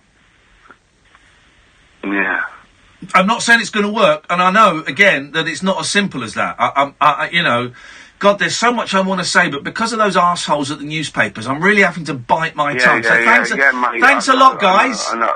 Thanks a lot. You're stopping me sharing my experience, strength and hope with people like this, so thank you. But, it's tough, man. It's tough. No, but I appreciate for everything you do and you say and you share on the radio. How old are you, Paul? I'm 40. I'll be 41 this year. Yeah, it's time to stop, isn't it, man? It's time to knock it on the head. Big time. It's time to knock it on the head, isn't it? How old's your kids? Well, my eldest will be 7 this year and 6. Yeah, it's time to stop now, isn't it? So they've still got a dad. That's the thing, mate. Yeah. Oh. Yeah. Each use up is a little step closer towards that grave, isn't it? Big time. Paul, keep in touch, brother, because I'll be thinking of you. And what you got to do tonight is get to bed. Tomorrow's another day, man. Thanks, Ian. I appreciate it. You take care of yourself. Mate. Take care. Thank you, mate. Bye-bye. Yeah, thanks a lot, newspapers, because now every time I say something about myself,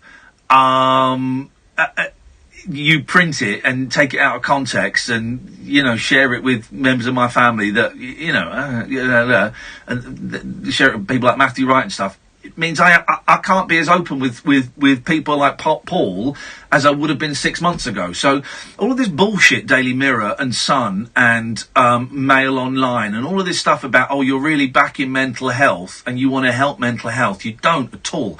You exploit it. You exploit the mentally ill. You exploit people with alcoholic and drug tendencies and addiction issues. And you manipulate them and you prod them and you prod them and you prod them with a stick so that they're walking out over a ledge on a tall building, and if you keep prodding them, you're hoping they're going to fall off the building. Well, here's something for you guys. I've got a parachute, so you can stick that right up your jacksies. But you're not helping. You don't help. You don't help. You're not helping. What you've written about my mental health stuff, right? He's getting divorced and he's having a breakdown and all of that stuff, that doesn't help. That doesn't help. It doesn't help me, and it doesn't help that bloke there, and it doesn't help people who are going through those issues. All it does is it lets a lot of people go, look at this privileged tosser. I thought he was a whinger on I'm a Celebrity, and now he can't keep out of the papers. Pour me another drink. The number of times I've seen that tweeted at me, or people tweeting at me, go and shove some white powder up your nose. That's what your news stories, creates, right? You are not sympathetic to people with mental health issues and people with addiction issues. And if you wanted to be, come and talk to me. I'll tell you some things you should be doing, but you're not interested. You want the freak show. You want tragic comic found dead in bedsit. That's what you want. And you're saying, no, we don't. No, not at all. We write this because we're really concerned about. No, you're not. You couldn't give a stuff. You couldn't give a stuff. You want the shots of people buying cocaine. You want the shots of people staggering out of off licenses, looking 20 years older than they are, and you want the death. That's what you want. That's what you want. And I really hope that you guys can sleep well at night. Good evening, Claire. Hello, Claire. How are you? Oh, God. I'm really, really well. Hello, Carl. Hello, Claire. Claire's got a naughty laugh, hasn't she? What a laugh. You always say that. Well, then that's because it must be true. Hey, guess what, Ian? What? We haven't had a catch-up for a long while. And do you know what? I was absolutely gutted when you didn't take callers things. So today, when I saw on Twitter... Yes? Right. Yes? I'm calling up. And guess what? What? I can't be Claire Hair anymore. Why? No, God, why? What's happened? I don't know what she's talking about. Well, I got alopecia, so I'm Claire New Hair. Now, when you say Claire New Hair, is your hair grown back or are you wearing a Wigington? No, I've had a short haircut. I've had long hair for my 52. Yes. So I've had long hair since I was 6. Yes. And now I've had to have it cut. But it's all good. It just dropped out. I got... Really? Yeah. Was it like a stressful was there any kind of thing you can trace it back to, or it just happened? Well, I got cereboric dermatitis in my head. Right, yeah. And it caused lesions which bled and things. Right. So I think it kind of weakened the roots. Yeah. And so my hair dropped out. I had a full head of lovely, long, curly hair. Aye. But it doesn't matter. No. It doesn't matter. No. You can still get someone to lick your head. Get someone to lick your head. It's supposed to be cows, isn't it? Yeah. Well, no, just get a lover. Get a lover to lick your head. I've got a husband. Get him. Well, all right. Well, get him. You get him to lick your head, and then send me a video of it because that stuff really works for me.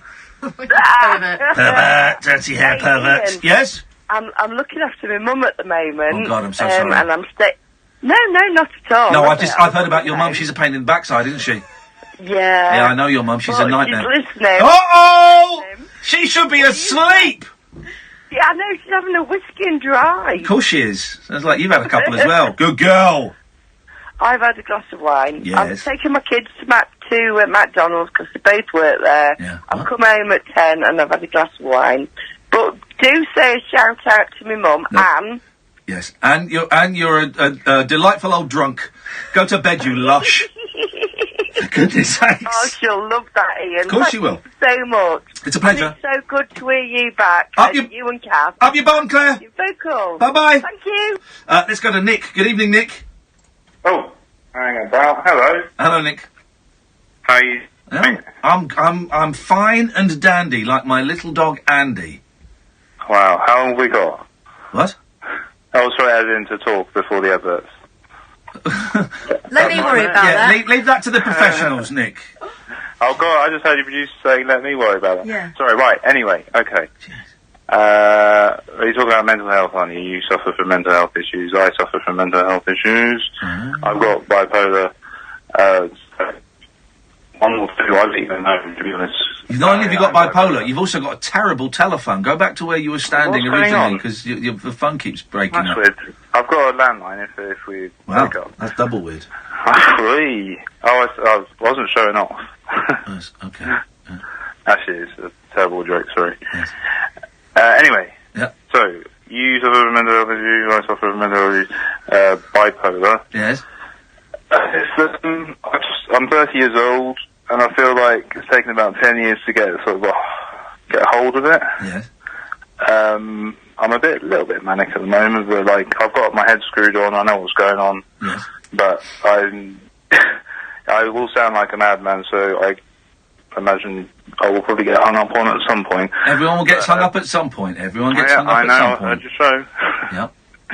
But yeah, what's it? So I'm going around at the moment playing sort of, I call it a legal vigilante, because basically I have CCTV on my house, I've got footage, it's all over Facebook at the moment. I talked to Paul Ross about it last night. That's great news. But you've got footage of what? Yes, sorry, that's key, isn't it? I have a car, got my, I work very hard for my car, and I've got my covers nicked off it, so I've got CCTV footage, I called the police. It's not relevant to the mental health thing, but, well, it is a bit. Anyway, so they're useless as well. So the guys that eventually turned up at my house were actually really helpful, but up until that point... Why do you put covers on your car? That's a very good question. Who put... What is it, like a Porsche or something? I can't tell you because it's too nice, and I don't want it to get nicked. Right, well, they're not nicking the car, they're nicking the covers. Sorry, mate. Sorry, I swore. That's strike one. Okay. They're not nicking the car, they're nicking the covers. And something called the wind deflectors. I'm going to move again because I'm cutting out. The wind deflectors, basically, they're the things that go on the side of the car to stop. Right. Okay. So what's your issue, caller?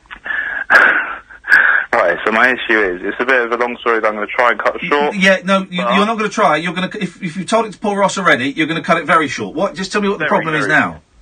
Right. So the coppers came round eventually. Right. And I told them that I had bipolar.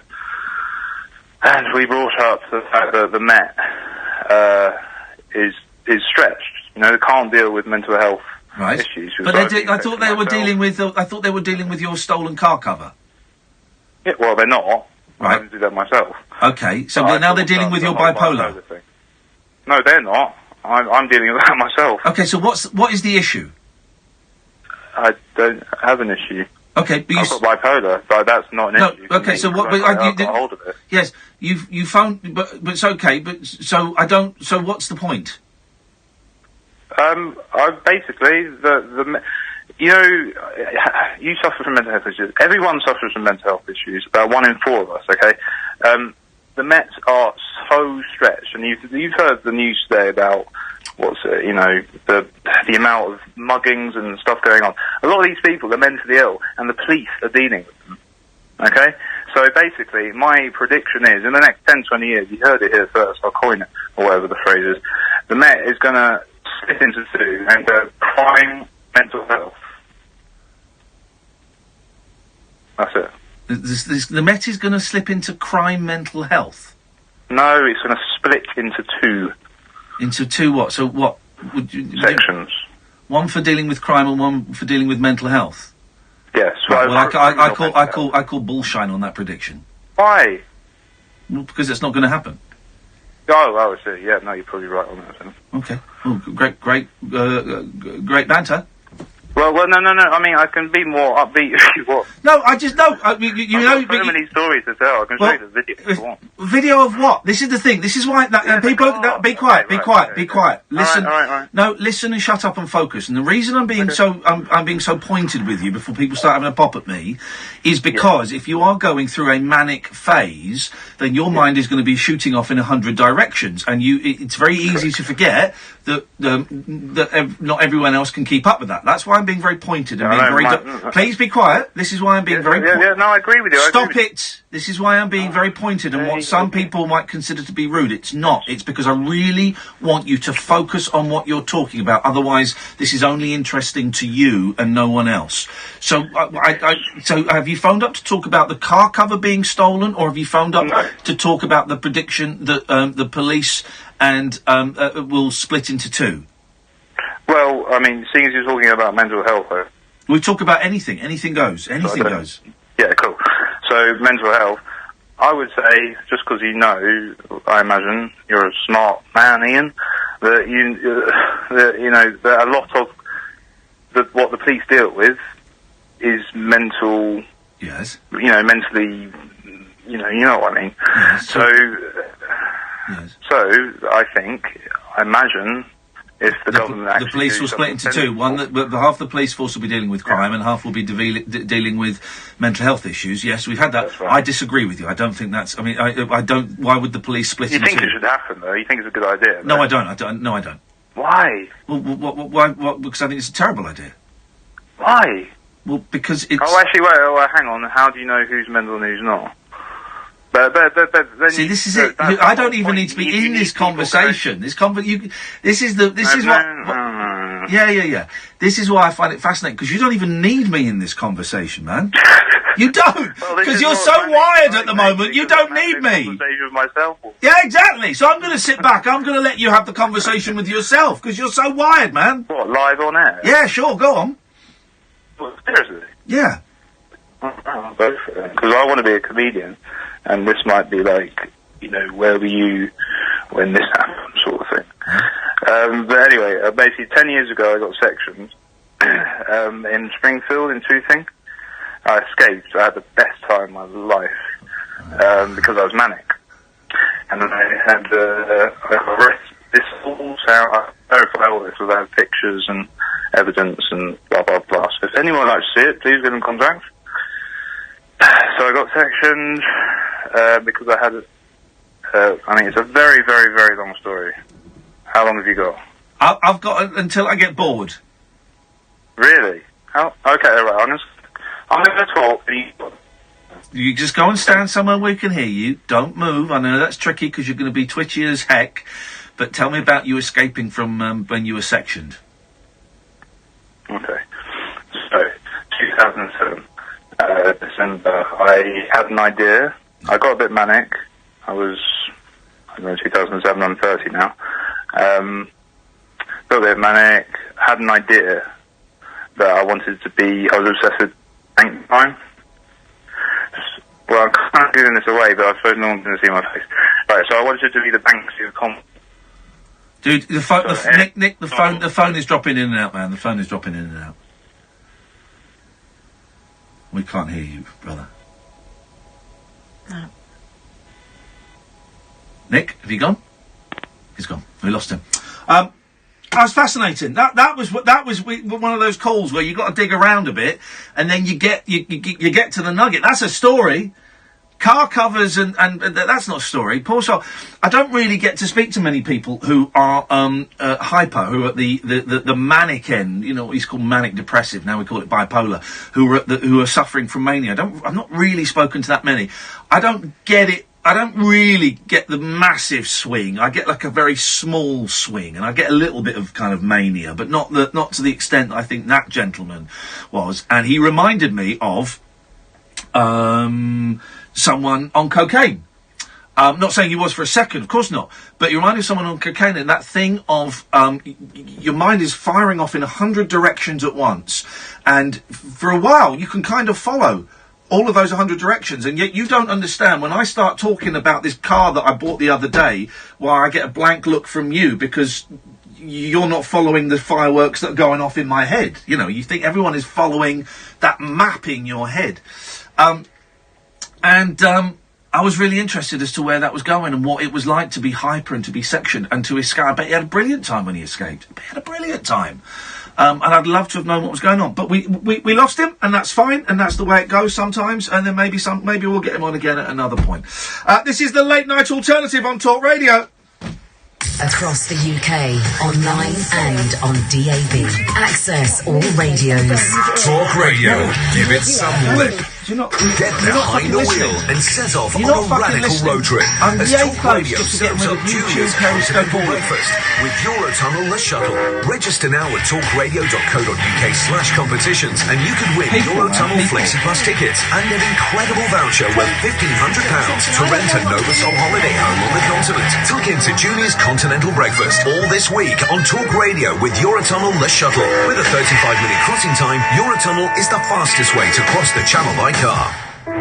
This is where the story begins. Augusta National, where the only thing predictable is the unpredictable. Where risk brings reward. It's good pace, it's excellent pace, it's good lane, and McElroy birdies the 72nd.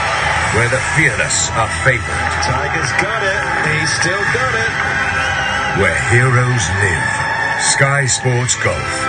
The only place to see all 4 days of the 2018 Masters live. First hole of the Masters, it's a par 4. Tough tee shot here. It's the ultimate in mind over matter. But could it be better? Butch Harmon, what do you think? Sky Bet are playing 10 places at this year's Masters before they tee off for new and existing customers. Looking good. Fine tee shot. 10 places. Smashing offer. Sky Bet. That's betting better. 18 plus. BeGambleAware.org. Applies to each way bets only. Paid at a fifth odds. Eligibility restrictions and further T's and C's apply. In the new Sun mobile app, you have all this. TV and showbiz exclusives and football and breaking news and money-saving tips and scores and travel and fashion and beauty trends and celebs and real-life stories and Dear Deirdre and sports and gossip and alerts that make sure you stay ahead of the game.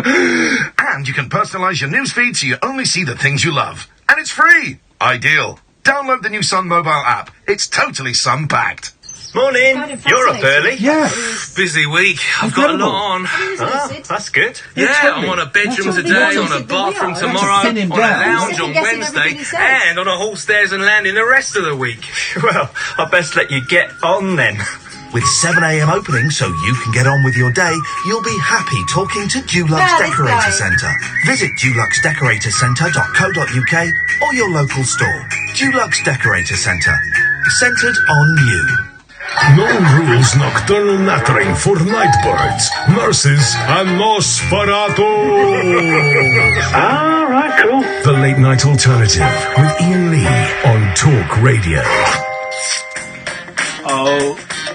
0344 499 1000. Good evening, Tim. Oh, Jesus. Hello, Tim. Yeah, you're talking to me. Is your name Tim? Yes, it is. Well, then, have a guess. Do you know something? I wasn't actually going to ring up about this, but because everyone's talking so low and so, like, deep into the conversation, what I am going to say is, like, do you know when people go for, like, when they have to go for, like, the treatment? Hello? Yes, go on. Yes, I hate conversations where it's just a series of questions while you're trying to get to a point that you know you're going to get to. This up, but I've always thought when people go for the... Yes, Tim? He's gone. What was... What's calling back? Welcome to Virgin Mobile voicemail. Sorry. Right, can we get rid of all these... I don't know what there's... I've got all these I white know things exactly on what's going on. Right, go. Thank you. Nick! Yes, hello. Hello, Nick. You're back. All right, mate. How you doing? I'm good, thank you, man. What you Can got? I just say before I get sidetracked, you're alright in the jungle. I love you on the words. Is it the word? Not the bloody word. That was, what's his name? Terry... Not Pratchett. What was his name? Christian, that's it. What were you saying? You launched Ricky Gervais and Sacha Baron Cohen's career? No, I didn't. I didn't really launch their career. Yeah, but what was the programme called? Yeah, it doesn't matter. Turn the radio off. Alright, whatever. Oh, sorry, can you turn the radio off? Boink. There you go. Right, can I get a beer from the fridge? Sorry.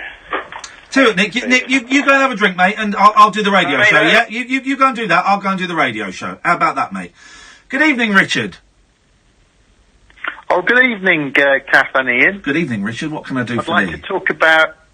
I'd like to talk about two subjects, Periscope and puppies. Yeah, the peas, So all the if I may, peas. Can I? Of course you can, Yeah, all the peas. Yeah. Really enjoying the show tonight. But on Periscope, you introduced me to Periscope. Yes. I'm sorry about that. Thank you. Oh, okay. No, it's a good thing, right, okay. I'm hooked. Oh, I'm really? hooked. And it was a night when you were saying, should we go Periscope bombing? Oh, love bombing on Periscope, yes. Periscope? I didn't know what you were talking about. Yeah. So, as a result of you saying about Periscope bombing, Yes. I looked at the app, I downloaded the app, Yeah. and I started to search Periscope. Yeah. And lo and behold, it's quite an amazing setup, really. And I sometimes listen to your show in advance of the recording that comes out. Yeah. Because it's live. And slowly but surely, I sort of found one or two things that took my interest. One of which was a wonderful, wonderful pianist called Jilly Bean. No, we've had... Oh, no, you remind me.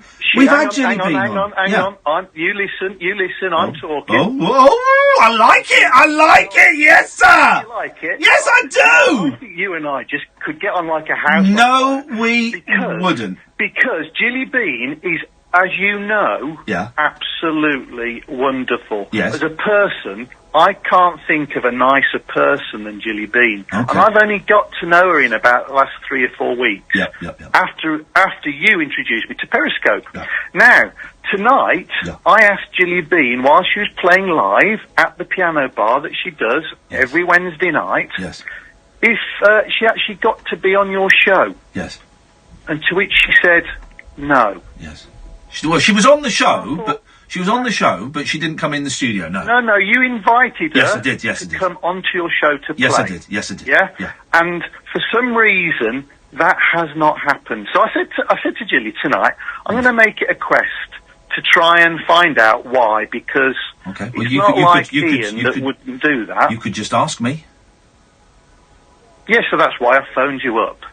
To ask you if you're going to invite her on. No. and get her to play on your show. No. Now you shut up, because I'm talking. Two things. First of all, you can get rid of the tone. Secondly, that you've just said you were going to ask me one question, and then you've asked you've asked a different question. The original thing you said you were going to investigate was to find out why she hadn't been on the show. I'm listening.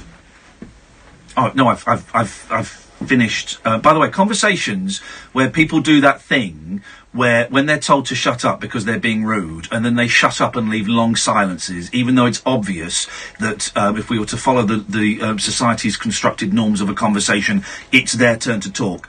I tell you now, Richard, those conversations don't go very well with me, and it doesn't endear me to the person on the other end. I apologise. So anyway, if I've misunderstood, I do apologise. But I was under the impression that she was going to come onto your show. Right. You were going to ask me why I didn't have her on the show. Sort of, yeah. Because I think it'd be nice that if you did, because I think your listeners would enjoy her. Yeah, well, and I think she's fantastic. Yes, I think she's brilliant. So if you are planning to have her on, if I could pass on a message for you tomorrow, or if you want to get in touch with her directly, that would be really lovely. We'll thank you. We'll pass on messages to guests, but thank you. Okay, thanks. And the other thing I wanted to mention was, following on from a guest that you had earlier this evening regarding a puppy, I'm a new puppy owner too. Okay. And I've never had a dog before. I'm really enjoying my time. I thought that she was going to be much, much harder work than she is. Wow. And my puppy's a hearing dog. Right. And so I'm going to socialise the puppy for several months, and eventually she'll go on to receive further training. There you go. And it's really been hard work, but it's really rewarding. Is your puppy eating its own shit? I would recommend to any... It does. They do.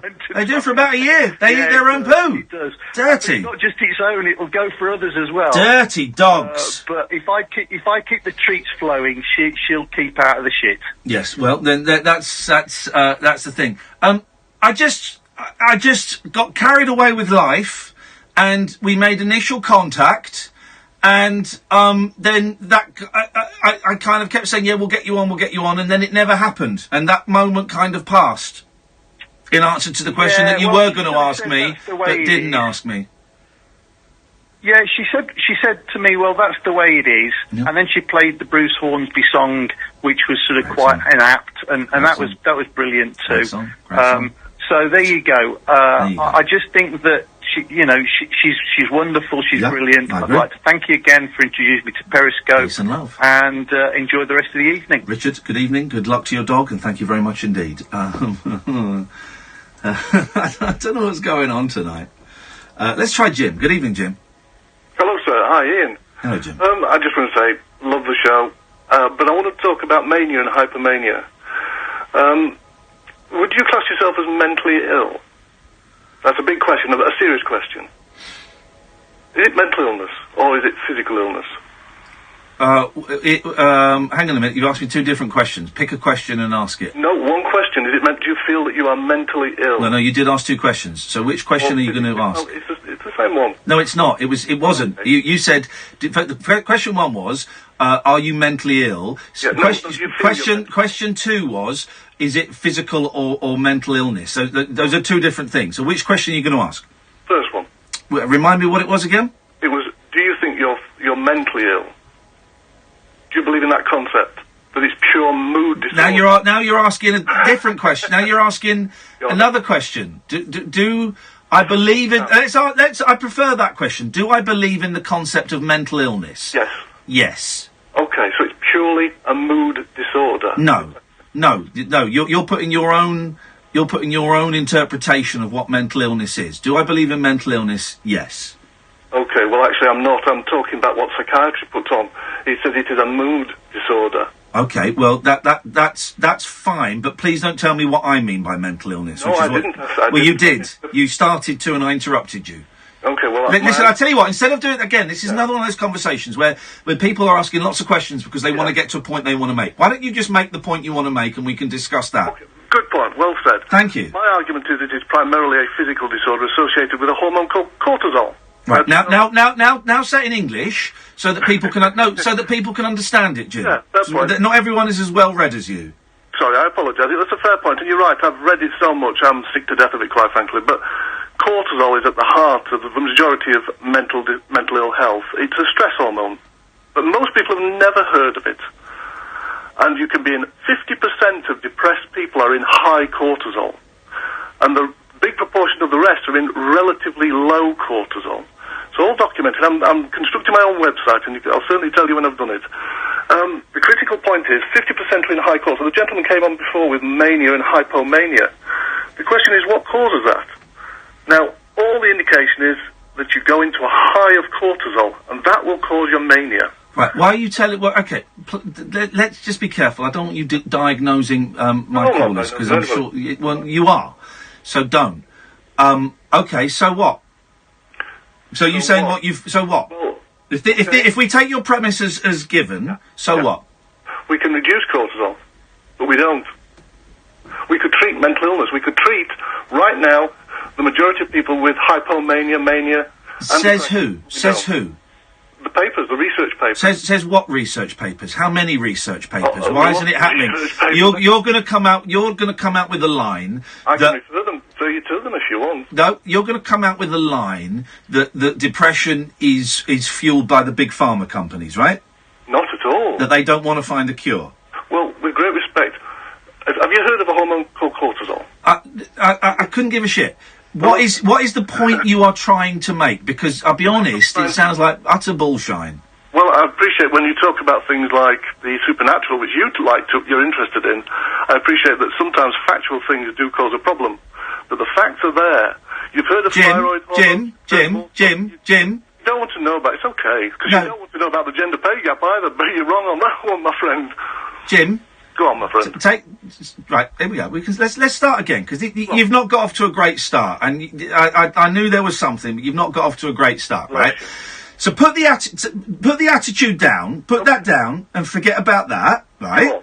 Go on. Forget about trying to score points. No, yeah, you are. You're patronising and you're trying to score points, and you're bringing up stuff that is all over the shop and is rambling. What is it you want to say? I think the critical point here is that unless people listen to facts... Right, no, but these are facts according to you, Jim, and people don't listen. People don't listen. My friend, you're wrong. This is not according to me. This is according to very many research papers. People don't listen. People don't listen to patronising arseholes, Jim. That's the thing. So again, well, they listen to you, Ian. Put the attitude. I'm a much bigger man than you because I'm ignoring all of these because I don't need to score points. I love you. You dislike me immensely. When you were singing Elvis Presley was the best thing you did. I promise you. Okay, Jim. Why am I finding you so obnoxious? Tell me that. Is that to do with cortisol? I'll tell you why. Because I don't like facts. I love facts. I devour facts. Well, what 50% of depression is a certain... Why is my psychiatrist very is the news pre-recorded? Good point. What do you say? Jim, let me ask you a question. Why is my psychiatrist, a very wise, intelligent, very well-read gentleman, why has he never mentioned my cortisol levels to me? Has he never mentioned that? You see, that is fascinating. It really is. Because very high levels of cortisol associated with Alzheimer's. Why has he never mentioned my cortisol levels to me? It's a very difficult question, because it's considered... In the 1950s it was discovered, and it was rolled out across America as a miracle. But why has my psychiatrist, who charges a fortune, and he's brilliant, and I'm going to go and see him again in a couple of weeks. I'm going to see him again in a couple of weeks, and he lets me speak, which is great, which is one of the reasons why I like talking to him. And he's got manners. And so when I go and see him, and I'll say to him, Neil, can I ask you a question?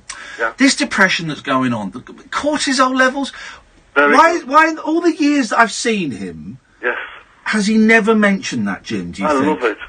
Good question. Ask him that. No, I'm asking you that. I'm asking you that. Why has he never mentioned it? Can I speak? So...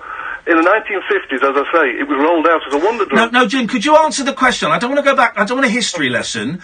Why do you think my psychiatrist, one of the best in the country, has never mentioned it. Why do you think? Because they don't want to talk about it. Why doesn't he... Right, now we're getting somewhere. Why doesn't he want to talk about it? Because my father was a consultant psychiatrist, but they don't want to talk about it. Why doesn't he want to talk about it? And now we're getting to the issue. Now we brought Daddy into it. Now we're getting somewhere. So why doesn't my psychiatrist... Why doesn't... I bet there's something going on there. Why doesn't why doesn't my psychiatrist... And I nearly called him my daddy. Why doesn't my psychiatrist... Why doesn't my psychiatrist want to talk about it? Because it could be a possible cure. Right, okay. So why doesn't... Here we go. Why doesn't my psychiatrist want to cure my depression? No, this is what we're going to now. Because, well, what would you do if you were in a profession where you could cure somebody? Yeah. If I ask you about... No, I don't want questions. Why does... We're getting there, and this is great, Jim. Focus. Why doesn't my psychiatrist want to cure me? Because he's very happy in his job. Right, okay. So, Jim, with respect, when I said about 5 minutes ago, you were going to say that they don't want to cure depression because it makes money, and you said no. Well, you were lying then. Well, I wasn't lying. Well, no, but I made that point 5 minutes ago, and I would have saved us 5 minutes of this if you'd have just simply said, yeah, that's the reason, because they want to make money. You see, that this is part of the problem. No. Don't do smoke. No smoke screens. Don't start waving your hand in the other direction. You can't stand you can't stand direct questions. When I asked you the question 5 minutes ago, was it because they wanted to make money? And you said no. Fascinating. Why did you lie then? Why did you lie then? Have you thought you might be in a hypomanic episode? Why did you lie then? Hypomanic, it is not always manic. Why did you lie then? Nobody's lying, Ian. When I asked you, are they not trying to cure depression because they want to keep making money? You said no, that's not it. But now you're saying that is it. When you go back to your psychiatrist... No, Jim, answer the question. Why did you dismiss the point that I made, that now I've just managed to wheedle out of you yourself? Have you finished? I'm assuming that silence is yes, because that's the only way you can stop talking. When you go to your psychiatrist... No, Jim. Answer my question. Answer my question, Jim. No, it's not. It's really, really dull. Really? Answer my question. It's a great shame. No, I'll tell you why I'm being so angry, Jim. Because people like you, drive young men to suicide. Because what you're spouting is dangerous bollocks. So let me ask you one more time, Jim, and please focus on this question and answer it, right? About 6 minutes ago now, I said... It's about an hour and a half I tried to ring you up, but there you go. Well, I was actually going to ring you about the pay gap. I couldn't give a toss, mate. About 6 minutes ago, I said something along the lines of, are you going to take us down a long conversation at the end of it, say that the reason companies don't want to... I know your question. Well, then can you answer it? And I said no, and I'll tell you why. Because cortisol's a difficult hormone to handle. That's a very important issue. But Jim, can I ask you, what's your medical training, Jim? I've researched 1,000 papers. So I don't want to know what you've read, because I've read all the famous 5. What's your medical training, Jim? What's your medical training, Jim? I have none. Jim, thanks so much for calling. I really appreciate your time. This is the Late Night Alternative on Talk Radio. Talk Radio. Intelligent, organic. What a nasty man. We'll get you talking. Brighten up your mornings and take a brilliant break with Mike Graham on Talk Radio with the Sun Holes for £15. Listen to Talk Radio every weekday morning from 10 for 3 hours full of fabulous features, great value guests, and quick-fire calls on all of the day's top talking points. Don't miss Mike Graham every weekday morning from 10 on Talk Radio with the Sun Holes for £15. Great value breaks all year round. For more information, go to thesun.co.uk/holidays. A tough and overgrown lawn never gets in the way of the McCulloch man when there's a match on. Like a powerful striker with his McCulloch lawnmower. He has the power to get the job done, cutting the lawn down to size well before the pre-match build-up, leaving it looking good enough to host the Cup final. Get your McCulloch lawnmower and other garden power tools at good DIY stores nationwide or at McCulloch.com. McCulloch, the power to get the job done. Where do you charge an electric car? How quickly can I do it? How far can you go on one charge? How much can I save? Can I charge it at home? Do I need a house with a drive? Can you get an electric shock off them? If I plug in on mobile phone, will the car's battery run out? Can they go in car washes? Got questions about owning an electric car? Get the answers at goultralow.com. Keeping your four wheels fresh when you've got a four-legged friend can be a hairy business. Until now. Power Out Pet Mess Kit is the brilliant new product from Turtle Wax that keeps canine carrying cars clean. Whether you take your Vizsla in a van, your Hound in a hatchback, or your Black Lab in a black cab, Power Out Pet Mess Kit is the simple way to remove the unwanted hairs and odours pet passengers leave behind. Turtle Wax Power Out Pet Mess Kit. Trusted innovation inside and out. Available now from Euro Car Parts and all good retailers. Cast your mind back and think. Were you ever contacted out of the blue for a pension review? Were you advised to move your work or personal pension into a SIP, self-invested personal pension? Yes, I was. You could be due thousands if you were missold. Money Redress are trusted claim specialists in pension and investment mis-selling. They'll manage the whole claim for you on a no payout, no fee basis, so you can't lose. Text WIN to 85077. Across the UK, online and on DAB. Talk Radio. We'll get you talking. Across the UK, online and on DAB. Talk Radio. On the hour news headlines. Good morning, I'm Carl Hartley. Neighbours of a 78-year-old man arrested on suspicion of murdering a burglar claim he doesn't deserve to be punished for defending himself. Police are questioning him after an alleged intruder was stabbed in the Queen in South London in the early hours. He later died in hospital. Christina lives nearby and says that she spoke to the man as he lay injured in the street. Stared right into his eyes before the police come. I was leaning over him going, hold on mate, hold on, the ambulance are coming, the police are coming, and he was just like staring at us going, and then when the police screeched up, they've lifted his t-shirt up and it's just a big gash.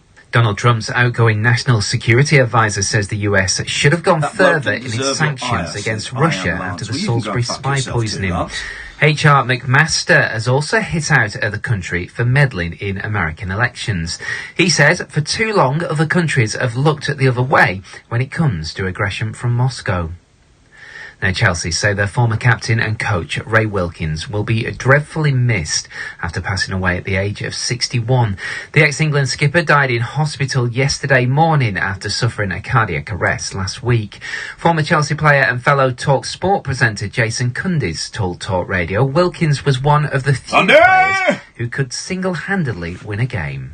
His ball retention was excellent, great technician, 2 good feet, could pass. Why is he on the phone? Both, had great vision. Why is Cundy on the phone? And could control the tempo of a game. When he's in his building? The way that a game flowed from midfield.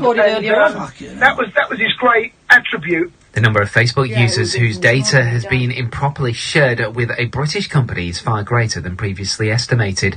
The social media giant says up to 87 million users have been affected by the Cambridge Analytica scandal.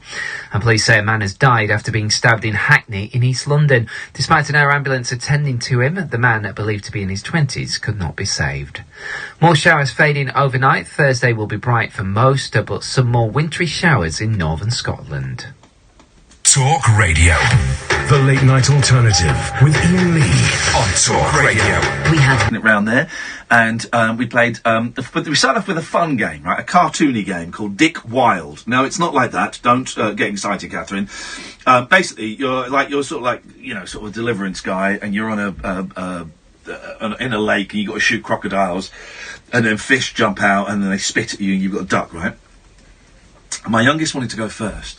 And 2 minutes into it, and he's got the goggles on and the headphones on, and 2 minutes into it, he's going, Daddy, can I come out of this now, please? And I said, sure, what's wrong? He said, I'm too scared. And I took it off, and he was crying.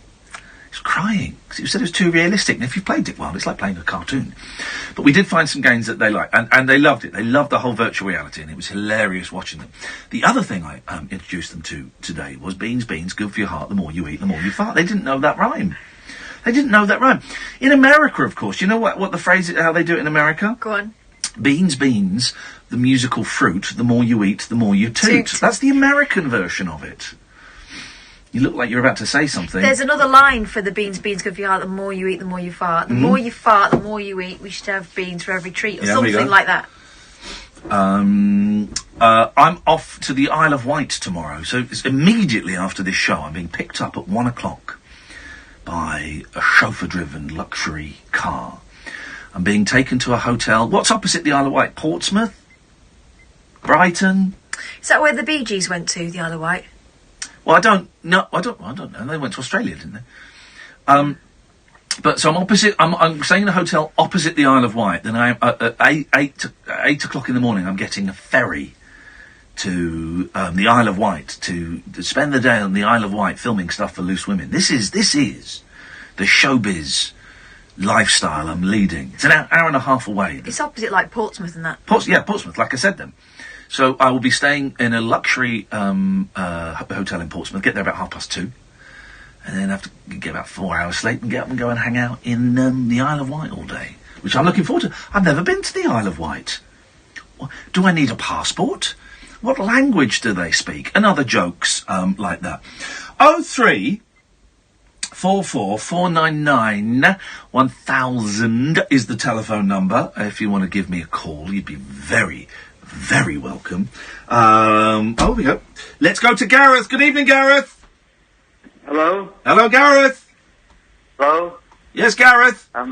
Hello, hi, Ian. I'm a new listener, and I just wanted to talk about, I suffer from severe anxiety, so something along the lines of, I've been listening to the last couple of people, and how I cope with my severe anxiety would be just to go to, like, the medication and stuff, but the guy was on about the cortisol. Yes. That's only one part of it. Yes. It's very complex, but the thing about it is, you have to, what I call it, something where you have to love it to sort of you have to be on the shoes of somebody. They try to explain it, if you know what I mean. Yes. But there was an issue that happened to me where my sister was more or less crucified by the media.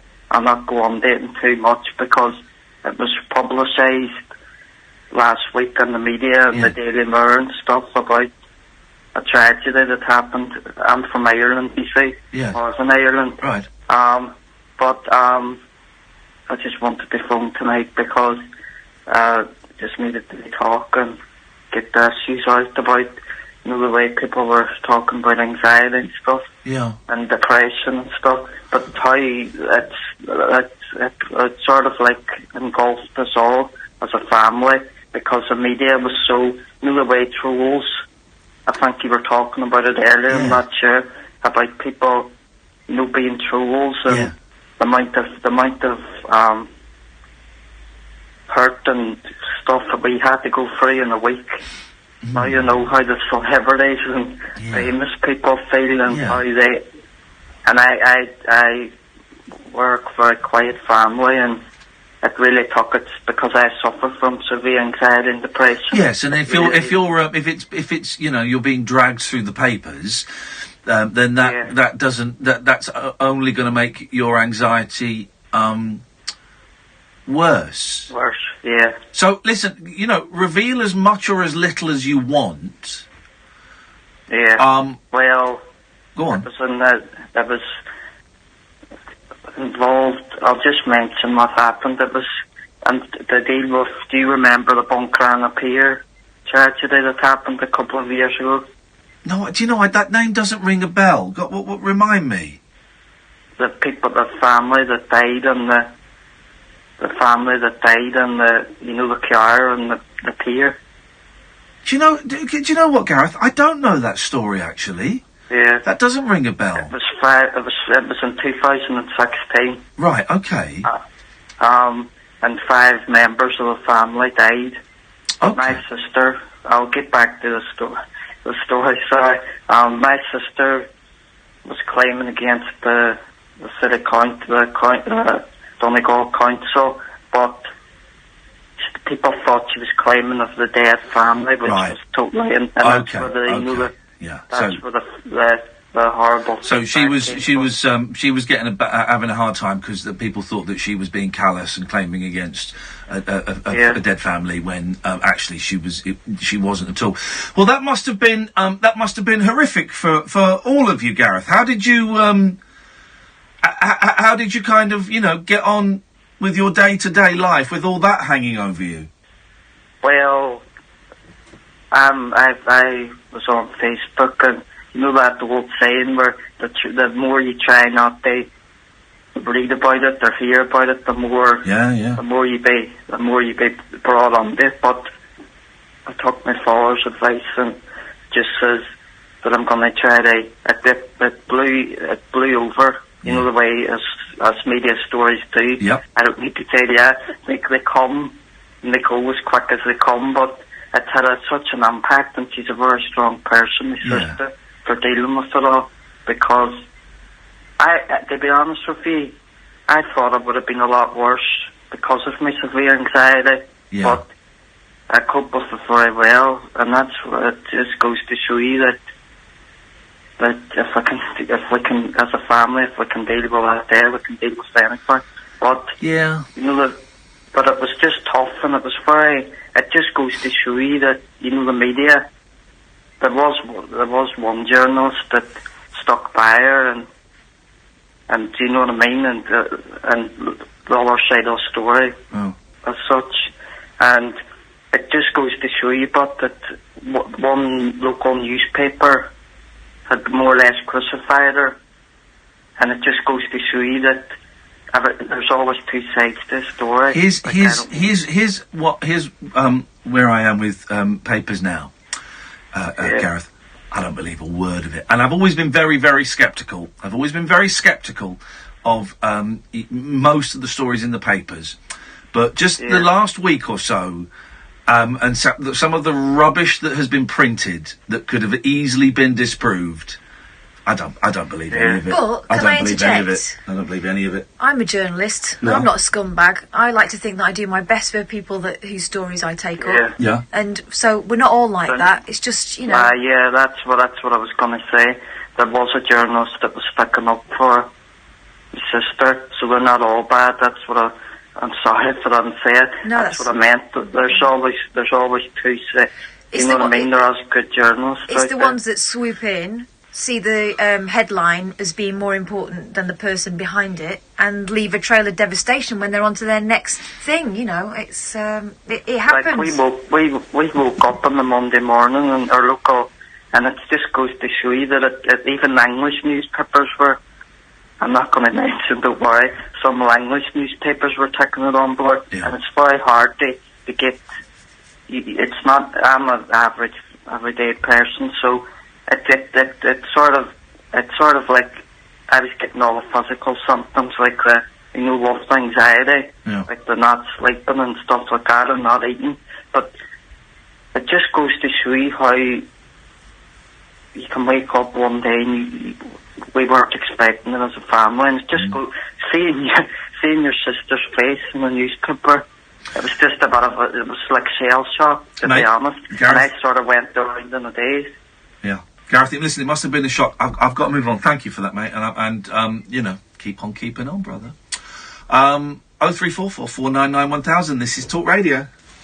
Talk Radio, the 21st century dream team of dialogue, debate and discourse. Talk Radio, give it some lift. First hole of the Masters, it's a par 4. Tough tee shot here. It's the ultimate in mind over matter. But could it be better?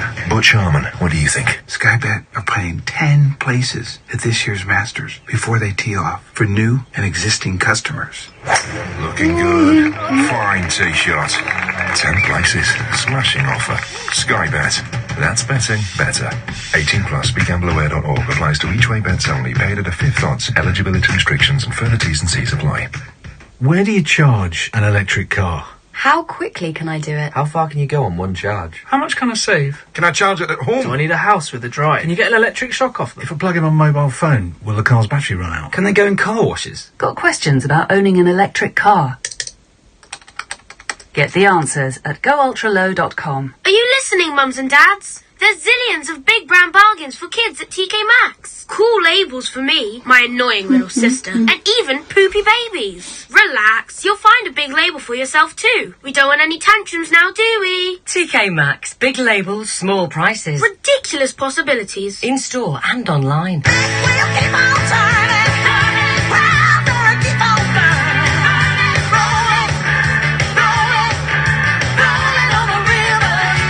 With breakdown cover from the AA, we'll do whatever it takes to make sure your big wheels keep on turning. Our mechanics usually fix your car within 30 minutes of arriving. Breakdown cover from the AA, because anything can happen.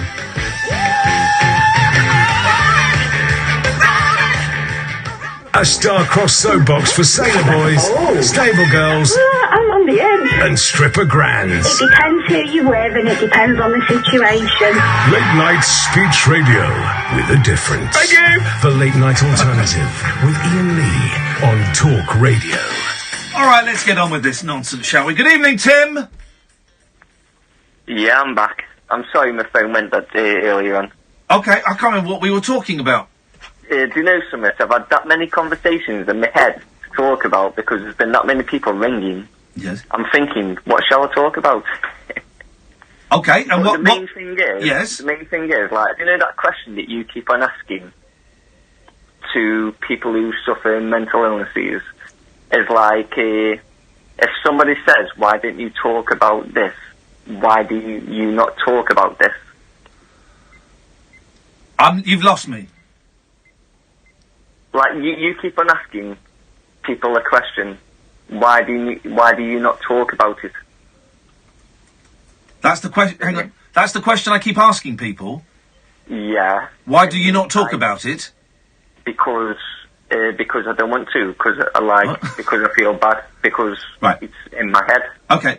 That's what my answer is. Right. Okay. So you've got me on the back foot here, Tim. I don't remember what we spoke about the first time. Are you referencing that, or is this a brand new conversation? I'm referencing. Who did you speak to earlier on? You spoke to someone earlier on. Yes.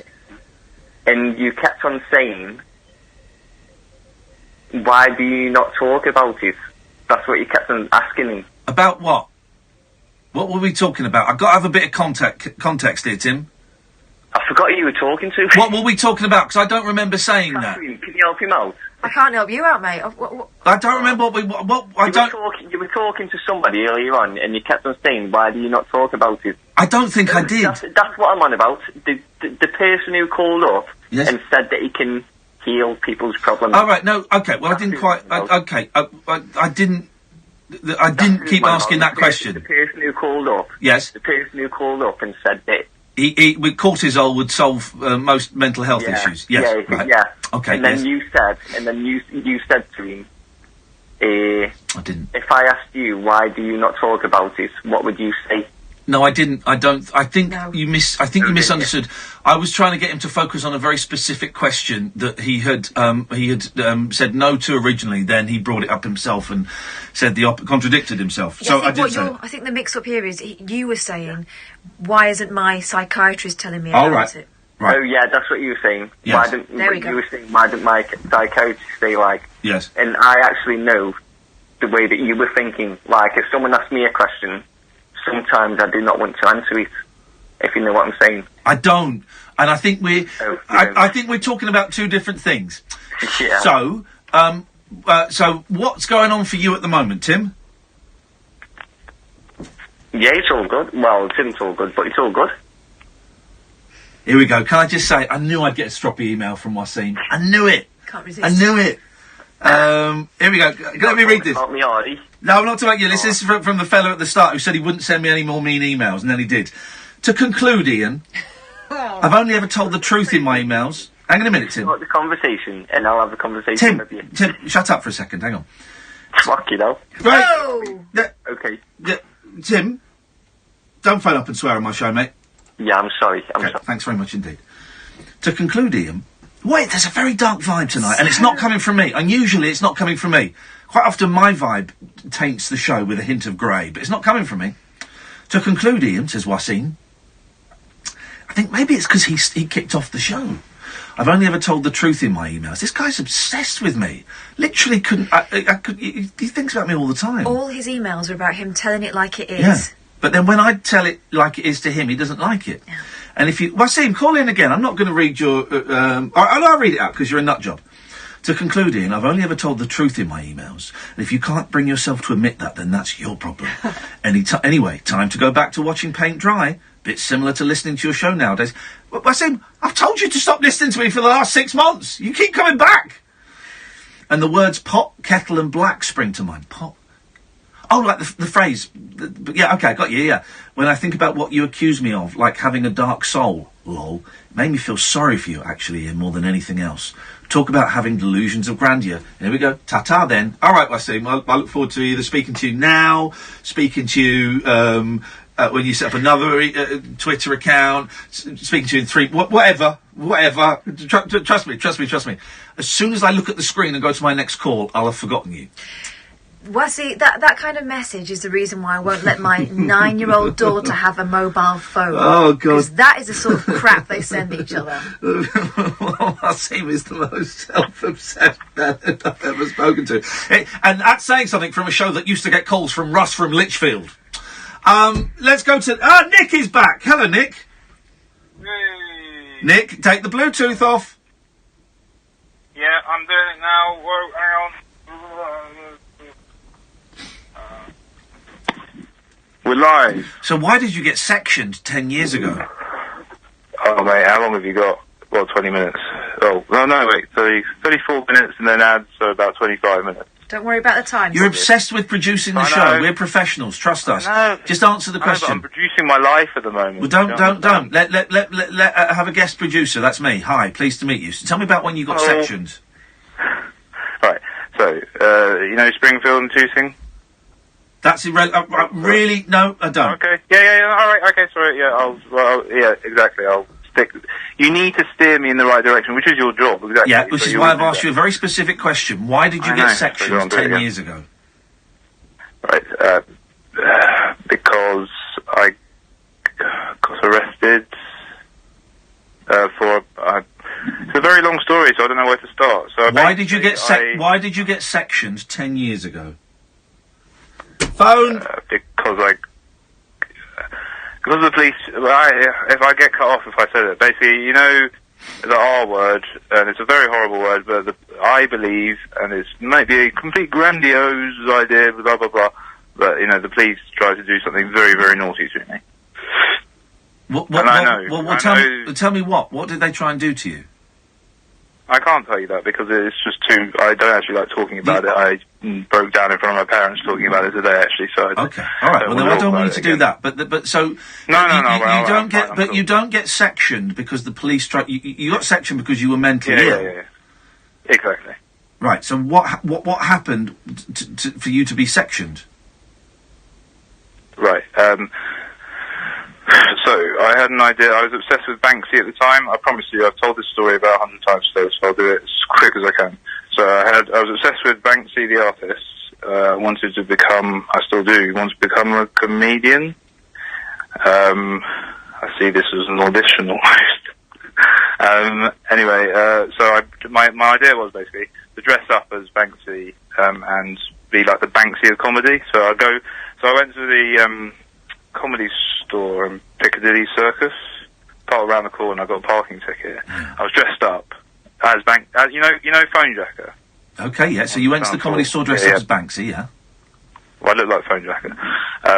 So I had my phone. I had, you know Heelys, the little kids, the shoes that your kids probably have. I had adult versions of those. So I was like wheeling around, looking like a madman. Got a parking ticket, and I got a bit angry because everyone was parked on a yellow line. So you lost your temper with the traffic warden? No, I didn't catch him. Actually, no, I did. Yes, no, I did. And yes. Did you hit him? I got very angry with him. No, of course not. No. Well, I don't. I'm trying. I was level. Yes, sorry. Yes. No, I did not hit him. No. Okay, so tell me why you got what behaviour of yours got you sectioned, and how long were you sectioned for? What behaviour? So So basically, I got arrested because I called the police. Yeah. Because I got a parking ticket because I was a bit annoyed. Okay. This is 10 years ago, so there were no smartphones. Well, not many. In fact, the iPhone had just come out, and I got that in the hospital. So I was all manic, and I started little, kid in the candy shop. But what's it? How did you escape from? I had a digital camera, and I was filming the police like those Muppets do, with the phones, right in the face of the police. Oh, I'm filming you. Okay, I've asked the wrong question. So No, hang on, No, Nick. I promise you, I'm getting there. Nick, no. I've asked the wrong question. And Yeah. Nick, I've asked the wrong question, and that's my fault, and I apologise. How and why did you escape from when you were sectioned? Oh, escape. That's a whole story. Right, so I was in there for 3 months on Section 2, which is 28. Section 2, if you're a Section 2, you're never a Section 1 for some reason. Okay. How and why did you escape? 28. Okay, because I wanted to and I could. So how did you escape? I turned a bench upside down and I jumped over the fence. Wowzers. And then what did you do? You had an adventure, did you? Red Riding Hood. You had an adventure. No, I don't think Little Red Riding Hood jumped benches upside down. Well, no, mate, you say it was an adventure. I can tell you that was one little story. You told me, you told me it was an adventure. That's why I'm asking. Yeah, it was great. I mean, do you want me to tell you that little story? Because I've got 100 of them. Okay, yeah, I'd like to hear that, yeah. Alright, cool. Right, so it was late at night, I was getting sick and tired of the people in the hospital, even though they're really, really cool and interesting, and everyone, really mixed bag of people, but I was getting pissed off, because I was, excuse me, I was getting a bit annoyed, because I was a little, I wasn't allowed to leave. So I left by taking the bench, I turned it upside down, climbed on top of the bench, then jumped over I threw my little black sack of all my belongings. I had my Heelys on. So it makes me laugh thinking about it. And then I jumped over and ran through the forest. It's by a golf course. I got on the back. This is so random, but I can't remember what time it was, but basically there was a bloke on a motorbike. And I ran up to him and went, "Oh, mate, I just escaped from a mental hospital." Oh, sorry, I was smoking anyway. He said, I said, "Can I get on the back of your bike? Can you just take me anywhere, please?" He went, "What?" He's a bit startled, obviously. And he let me on the back of his bike. He took me literally down to the road, so obviously he didn't want to take me without a helmet on and my Heelys and a black bag on the main road, so I got to the end of the sort of entrance to Springfield. It's a big old complex. You still there? Yeah, I'm listening. Yes, I'm listening. But I'm very aware that I'm rambling. Yeah, so and as long as you're aware of that, that's good. That's cool. If you want the ads, I can roll the. Please. And we are professionals. We know what we're doing.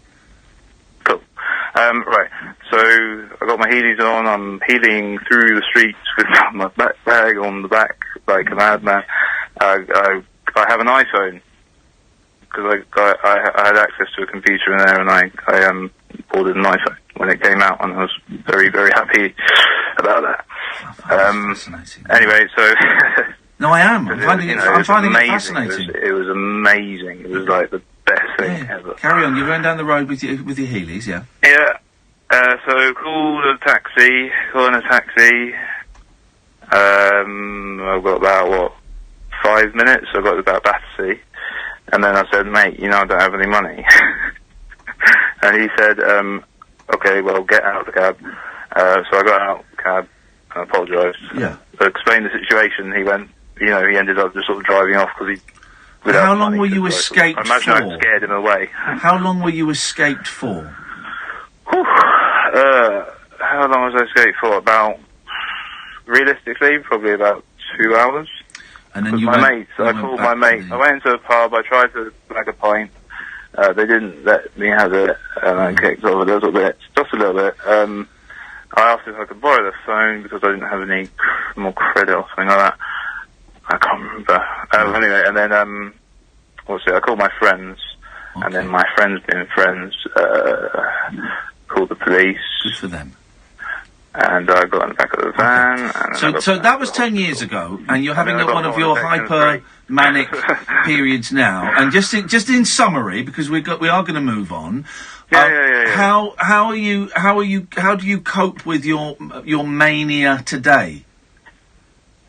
Today, honestly, it's another long story, but basically I've been having stuff stolen off my car. It's on YouTube, my YouTube channel. Yeah, we know that. How are you coping with your mania today? We know about the car, and we know about the police. Vigilante. So how are you coping with your illness today? By playing vigilante. That's how you cope with your manic periods. That's the summary. Okay. No, not generally. Not generally. Now I am. Generally, it's been a learning curve over the last 10 years because I was originally diagnosed with social phobia when I came out of uni at Southampton. And it made sense at the time because I was very withdrawn and depressed, and it was horrible, a really horrible time. Like literally.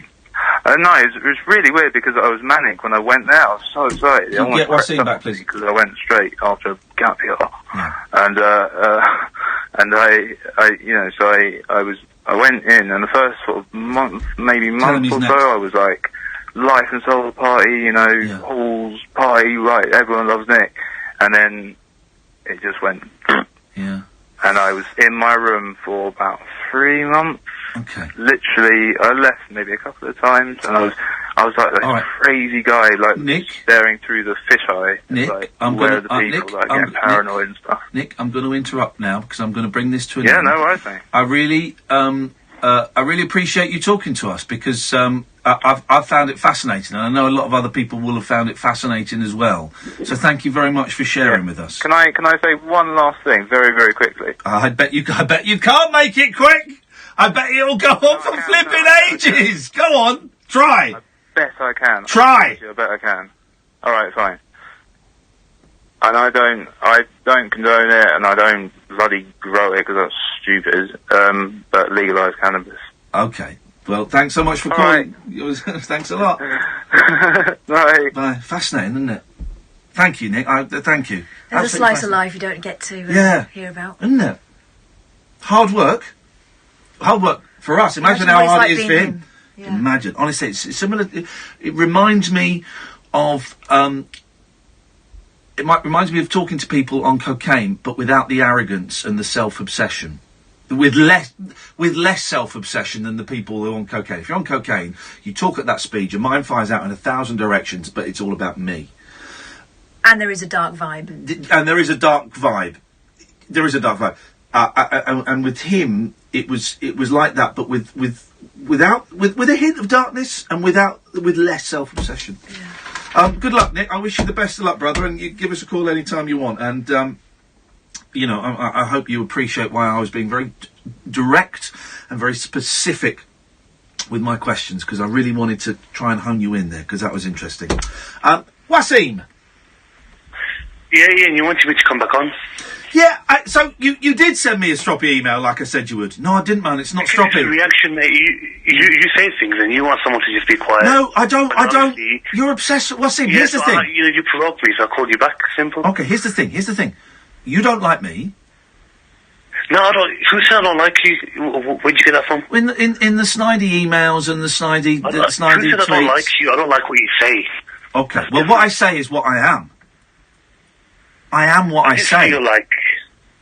I just feel like what you said to me before was really mean. That's why I asked you. I am what I say, and I choose. Words are my tools, and words are my weapons, and words are also, and words are, and I'm speaking, and words are also the things that I use to woo and to comfort people. Words are what I say is what I am. Huh? Yeah, Ian, but you know what? Sorry. What did you just say? I missed that little dig because I was speaking poetry. And to attack them. I said weapons. I included that in there. Yeah. If you were listening, you called me a nasty piece of work, and I thought about it afterwards. It was quite hurtful. Okay, well, here's a tip. Here's a suggestion. When you say you're not gonna contact me anymore. Yeah, because you say things and then other people have to react to you, and that's why people call you back in. You can't let it like in you. Okay, fine. Here's the thing. When you say you're not going to contact me anymore, here's a suggestion. Don't contact me. Don't email me. Yeah, don't, but you say things, it plays on someone's mind, so then they have to contact you. Only if they're nuts. Here's another suggestion. Okay, so I'm not for arguing back and taking you on. Here's another suggestion. I'll put my hands up, I'm nuts. Here's another suggestion. Don't listen to the radio. Don't listen to the radio show. You don't like it. You don't like the words. Well, don't listen to the radio show. Go and listen. I did like the radio show to begin with. That's the no, you don't like it now. You don't like it now. So, I used to like it because I thought you were someone else. Mate. That's great. Okay, fine. I remember you from BBC WM. Okay, that's great. So you used to like it, and now you don't, and it just gets you very upset and very wound up. No, it doesn't. I enjoy some of the calls, to be honest with you, and I've said to you already. If you listen but you're getting very het up. You said you were upset. I'm not het up, mate, but you say horrible things, mate. But well, I think you have a dark vibe. And I think you're mean. I don't have a dark vibe even. Just expressing an opinion. If I had a dark vibe, I would have sent you really bad messages, but you have done, Wasim. You just don't see that the message... I haven't sworn at you. You don't... Well, here's offensive to you. Yeah, well, you have been offensive to me. And here's the thing. You don't have to swear just to be mean. You can be mean without swearing. People are swearing. No, they're not comparing. Don't compare. Don't compare. Just talk about your stuff. What you don't appreciate is, okay... that some of the things you say in emails, in tweets and in phone calls, what you don't appreciate is that they can be hurtful. They're not meant to be hurtful. That's irrelevant, whether they're meant to be or not. How is that? Well, whether they're meant to be or... No, it is irrelevant. Whether they're meant to be or not is irrelevant. What you have to consider is the other person's feelings. And you don't. You don't do that, mate. No, I do. No, when I said... No, I do. When I said you had a dark vibe and that you were an arsehole, I knew that it would be hurtful. I knew it. You send messages to me... Arsehole's not really hurtful, to be fair. Yeah, I know. I know. Piece of work and dark. Yeah, that's why I said it. You don't know me, Ian, man. But I don't want to know you because what little I know of you... I don't want to know you either, mate, but I've got to reply to you. Listening. The only reason I called you an email is to reply to you. Okay, you said you wouldn't email me, then you did. But listen, when I called you... You said you said something horrible to me, so I replied to you, but I didn't swear at you, did I? Okay. Again, you're obsessed with swearing. When I said those things to you, I knew that they were mean and hurtful, okay? Because I have empathy. Finally, you admit it. Yeah, because I have empathy. You got there in the end. Because I have empathy. But when you say things, you don't have empathy. I do have empathy because what have I said to you that you disagree with? I'm going to finish the point because it's really important, Wasim. And what I'd like you to do is I'd like you to listen because this is another thing you don't do. I always listen, but you don't. But carry on. Okay. So when you send things, because of your what I perceive... It's not perceived. You don't know what I'm saying, Wasim. You don't even know what sentence I'm going to say. Okay, I'm not going to say anything, carry on. No, because you're not listening. You're not listening. I'm listening now, carry on. Okay. So, when you send a message, because of what I perceive to be a lack of empathy on your part, you don't realise that what you're saying is actually hurtful to other people. That is not my intention. I don't agree with you on something. And when you come across as being mean to me, that's and I've accepted that, and I've said that some of the things I've said to you tonight have been deliberately mean, because I was proving a point. Address the point I just made. But you don't understand, Ian, though. Like, people do also have mental health problems as well. No, I've accepted. Listen, I've accepted what I said was mean. I've accepted what I said was mean and hurtful. There was a deliberate reason I said it, so that we could ultimately have this conversation we're having now. Address the point I just made. You repeat the point. There we go.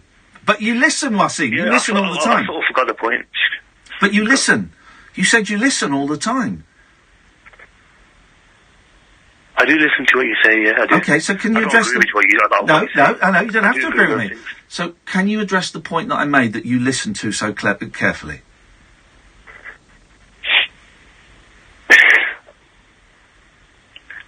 Could you summarise it quickly? I'll say it one more time for you. I do forget things at times, so I won't lie to you.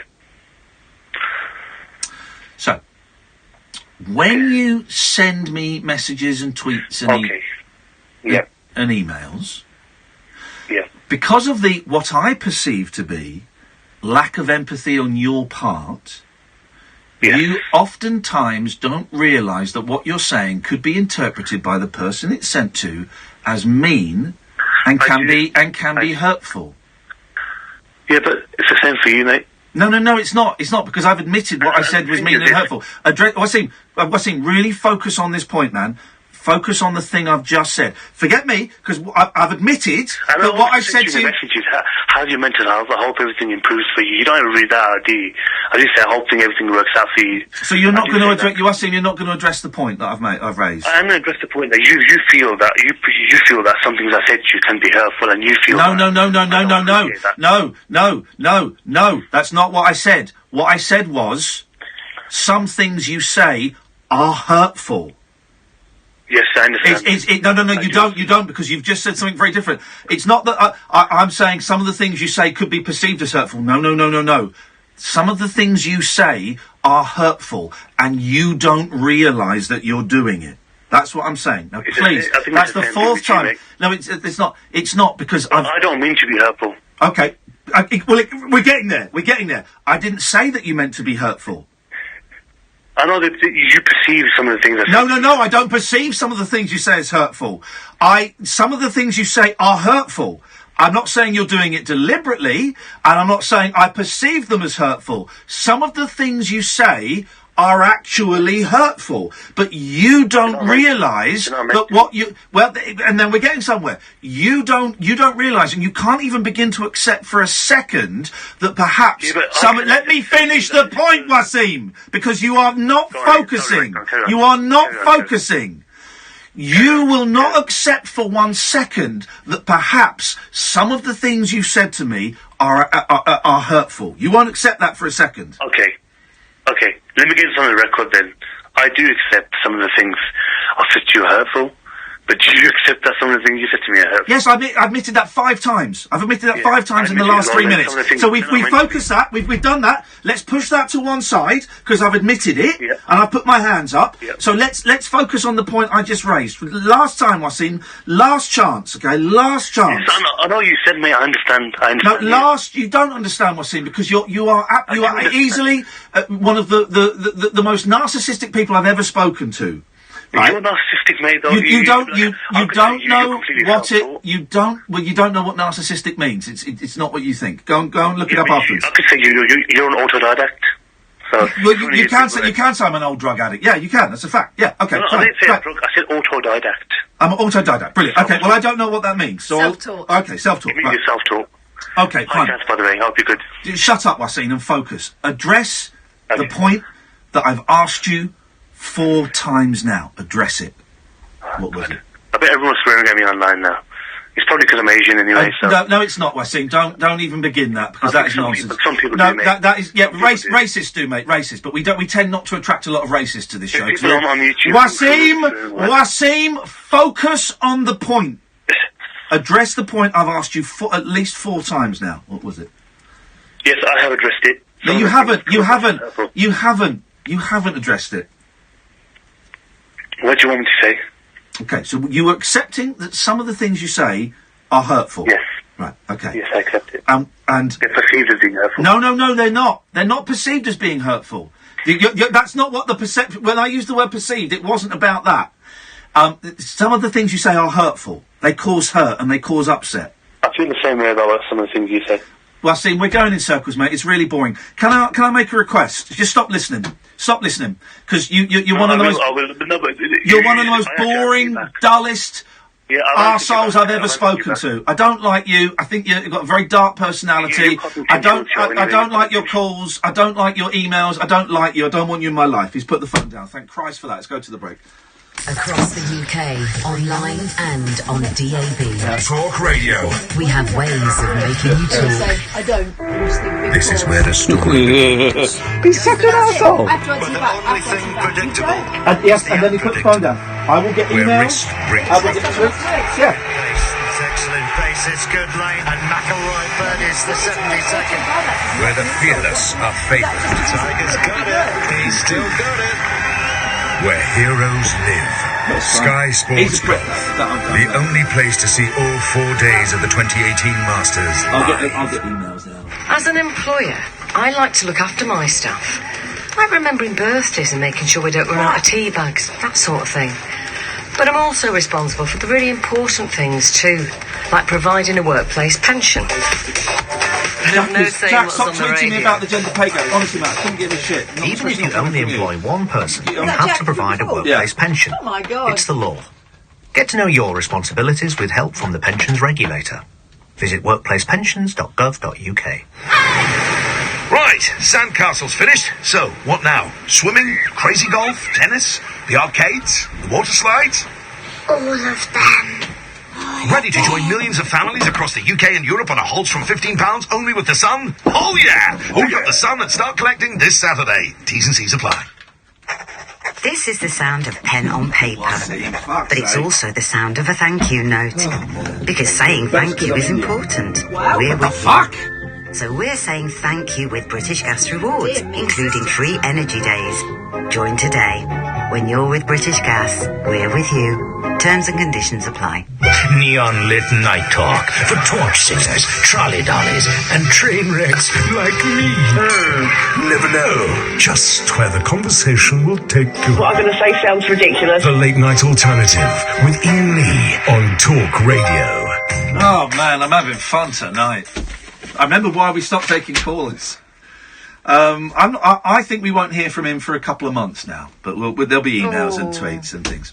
Always has to have the last word and then puts the phone down. Hit and run, we used to call him in the olden days. Let's go to... by the way, Paul Ross will be on in a few minutes. Paul Ross is on at 1 o'clock, taking you through the night, and it's a cracking little show, full of guests and chat and what have you. Good evening, Robert! Who's he got on tonight as a guest? I don't know. We'll find out in a bit. He'll come in and tell us. That's not much of a plug. You're supposed to do like the Steve Wright thing and say like... If you notice this station, most people don't plug other shows, so the very fact that we're mentioning him is something. That's some bonus. You know, when I was in the jungle, right? When I was in the jungle, right? Yes. Yeah, I was. Every show plugged it, and every show plugged me, right? Except for Julia Hartley-Brewer. She refused... Is that right? That's right there. She refused to mention me, refused to play any trails for me, refused to mention it at all. Julia Hartley-Brewer. Imagine! And you know why? Because she wanted to be in the jungle and she didn't get the thumbs up. She wasn't allowed to go. Do you think there's a sexual tension between you two? God, I hope not! There's a sexual wilting. Anyway, Robert, it's always great to talk to you, mate. We speak to each other about once every 9 months. What have you got for us tonight? 2 quickies, right? One, yes. If I did a donation to a charity, you know, on your Twitter, would you put, like, for press statements or something like that, maybe Vinny or Caddick's address for email, just for 24 hours? Hang on, whose address do you want on Twitter for... What? You know, like, on your Twitter, Yeah. where it says, like, work and it's got your agent. Oh, yeah. You could put in there for press statements. You could make someone up if you wanted. That'd be funny. But imagine if you put Vinny's handle on Twitter just for 24 hours. Oh, God, that would be awful. Do you know, I muted Vinny, and I've forgotten I muted him, because he spouts a load of old rubbish. I muted him about a year ago, and then someone was talking to him, and I thought, let's go and see what Vinny's... Oh, it's a load of old rubbish, yes, I remember, yes. He still at it? Yeah, he's still at it. Bless him. He called us at the Rabbit Hole, didn't he, on Sunday, yeah. Loves it. He still occasionally pops up, says something like really offensive, then just disappears. It's like, right, cheers, that dude. Yeah, it's because his mum's take his phone off him. Even Kath's trolling him. I say his phone, her phone, back. Exactly. Okay. The other one, and this was my mum's idea. Yes, mate. Should we start an Iain Lee for Strictly campaign? Oh, yes! She thinks you got quite cute. Anyway, but how's your mum these days? They always have a tall... Well, you want me. Okay. But she said, and this was quite good, she said they always have a tall fella, don't they? Yeah. Hang on, can you just wait there? Can you just wait there 1 second? Hang on. Yes, Wasim? Ian, I wanted to say, there's going to be no more emails from me from now on. Wasim, why do you always have to get the last word? Because I have to, mate. That's it about the last word, bye. What a dick. What a dickhead. I knew he'd get in touch. I didn't think it'd be that great. I didn't think it'd be 3 minutes later. Right, Robert, be quick, 'cause I'm going to cut you off now. All right. Good one, that wasn't it? Yeah, thanks for that, Catherine. I used to use it on my sister when we were 12. George! Hello. What a beautiful way to end what's been a very, very dark show this evening. Yeah, well, let's brighten it up a bit. Yes. Bring me sunshine in your smile. It's a good song, isn't it? I want you to play the starring role in a film. Oh. It's called Scoring Goals. And it's going to be a brilliant film. And I really think that you're destined to play the starring role. You know, I used to call Peter Cook the Wizard. Yeah. That was my name for Peter. Yeah. And he had the What party, so he was the Wizard of What. Yeah. But I want you to play the part of the Wizard of Wonders. Well, listen, we're at the end of the show, George, and to even be said it was the same sentence as Peter Cook. There was no full stop. To even be mentioned in the same sentence, honestly, that melts my heart. George, we'll speak to my agent. I'm sure we can work out a very reasonable rate. George, lovely to end the show with you, mate. We'll speak longer tomorrow. Lovely. Take care. Thank you. There we go, George. There. That's it. What a show. What a vibe. What a scene. What an atmosphere. I love a party with a happy atmosphere. It's been so strange tonight. Hearing a professional in inverted commas, talk radio lose it on air. Priceless. Hearing a professional talk radio lose it on air. I tell you what, we'll send that one off to the laboratory Ultimate on Twitter, and we'll get the results on that back, and I'll react to that tomorrow when it's been run through the Babelfish. Okay, thank you, Catherine. You're welcome. I will be on the Isle of Wight tomorrow. Oh, apparently it's going to chuck it down. Coming back though, aren't you? Who knows? I might fall in love. I'm looking for somewhere to live. I might end up there. Bit of a commute, though. It is a little bit. That is it for us tonight, dear listener. We'll be back tonight at 10. As long as I don't get my ferry doesn't sink. Paul Ross is coming up next at 1 o'clock. Until then, from us, ta-ta! Talk Radio. Dial up some dialogue. Talk Radio. We'll get you talking. At Homebase, there's 2 for £70 on Farrow and Ball 2.5 litre estate and modern emulsion paint. Right, come on, Friends I'm Monday. going. Homebase, always your home, always low prices. In-store only, exclusive outlets. In the new Sun mobile app, you have all this. TV and showbiz exclusives and football and breaking news and money-saving tips and scores and travel and fashion and beauty trends and celebs and real-life stories and Deirdre and sports and gossip and alerts that make sure you stay ahead of the game. And you can personalise your news feed so you only see the things you love. And it's free. Ideal. Download the new Sun mobile app. It's totally sun-packed. Hello, I'm your smoke alarm. I'm just hanging out up here on the ceiling. Bye, YouTubers. Bye, Periscopes. Like, subscribe and share, please. Thank you. Bye-bye. You seem to spend a lot of time pressing buttons.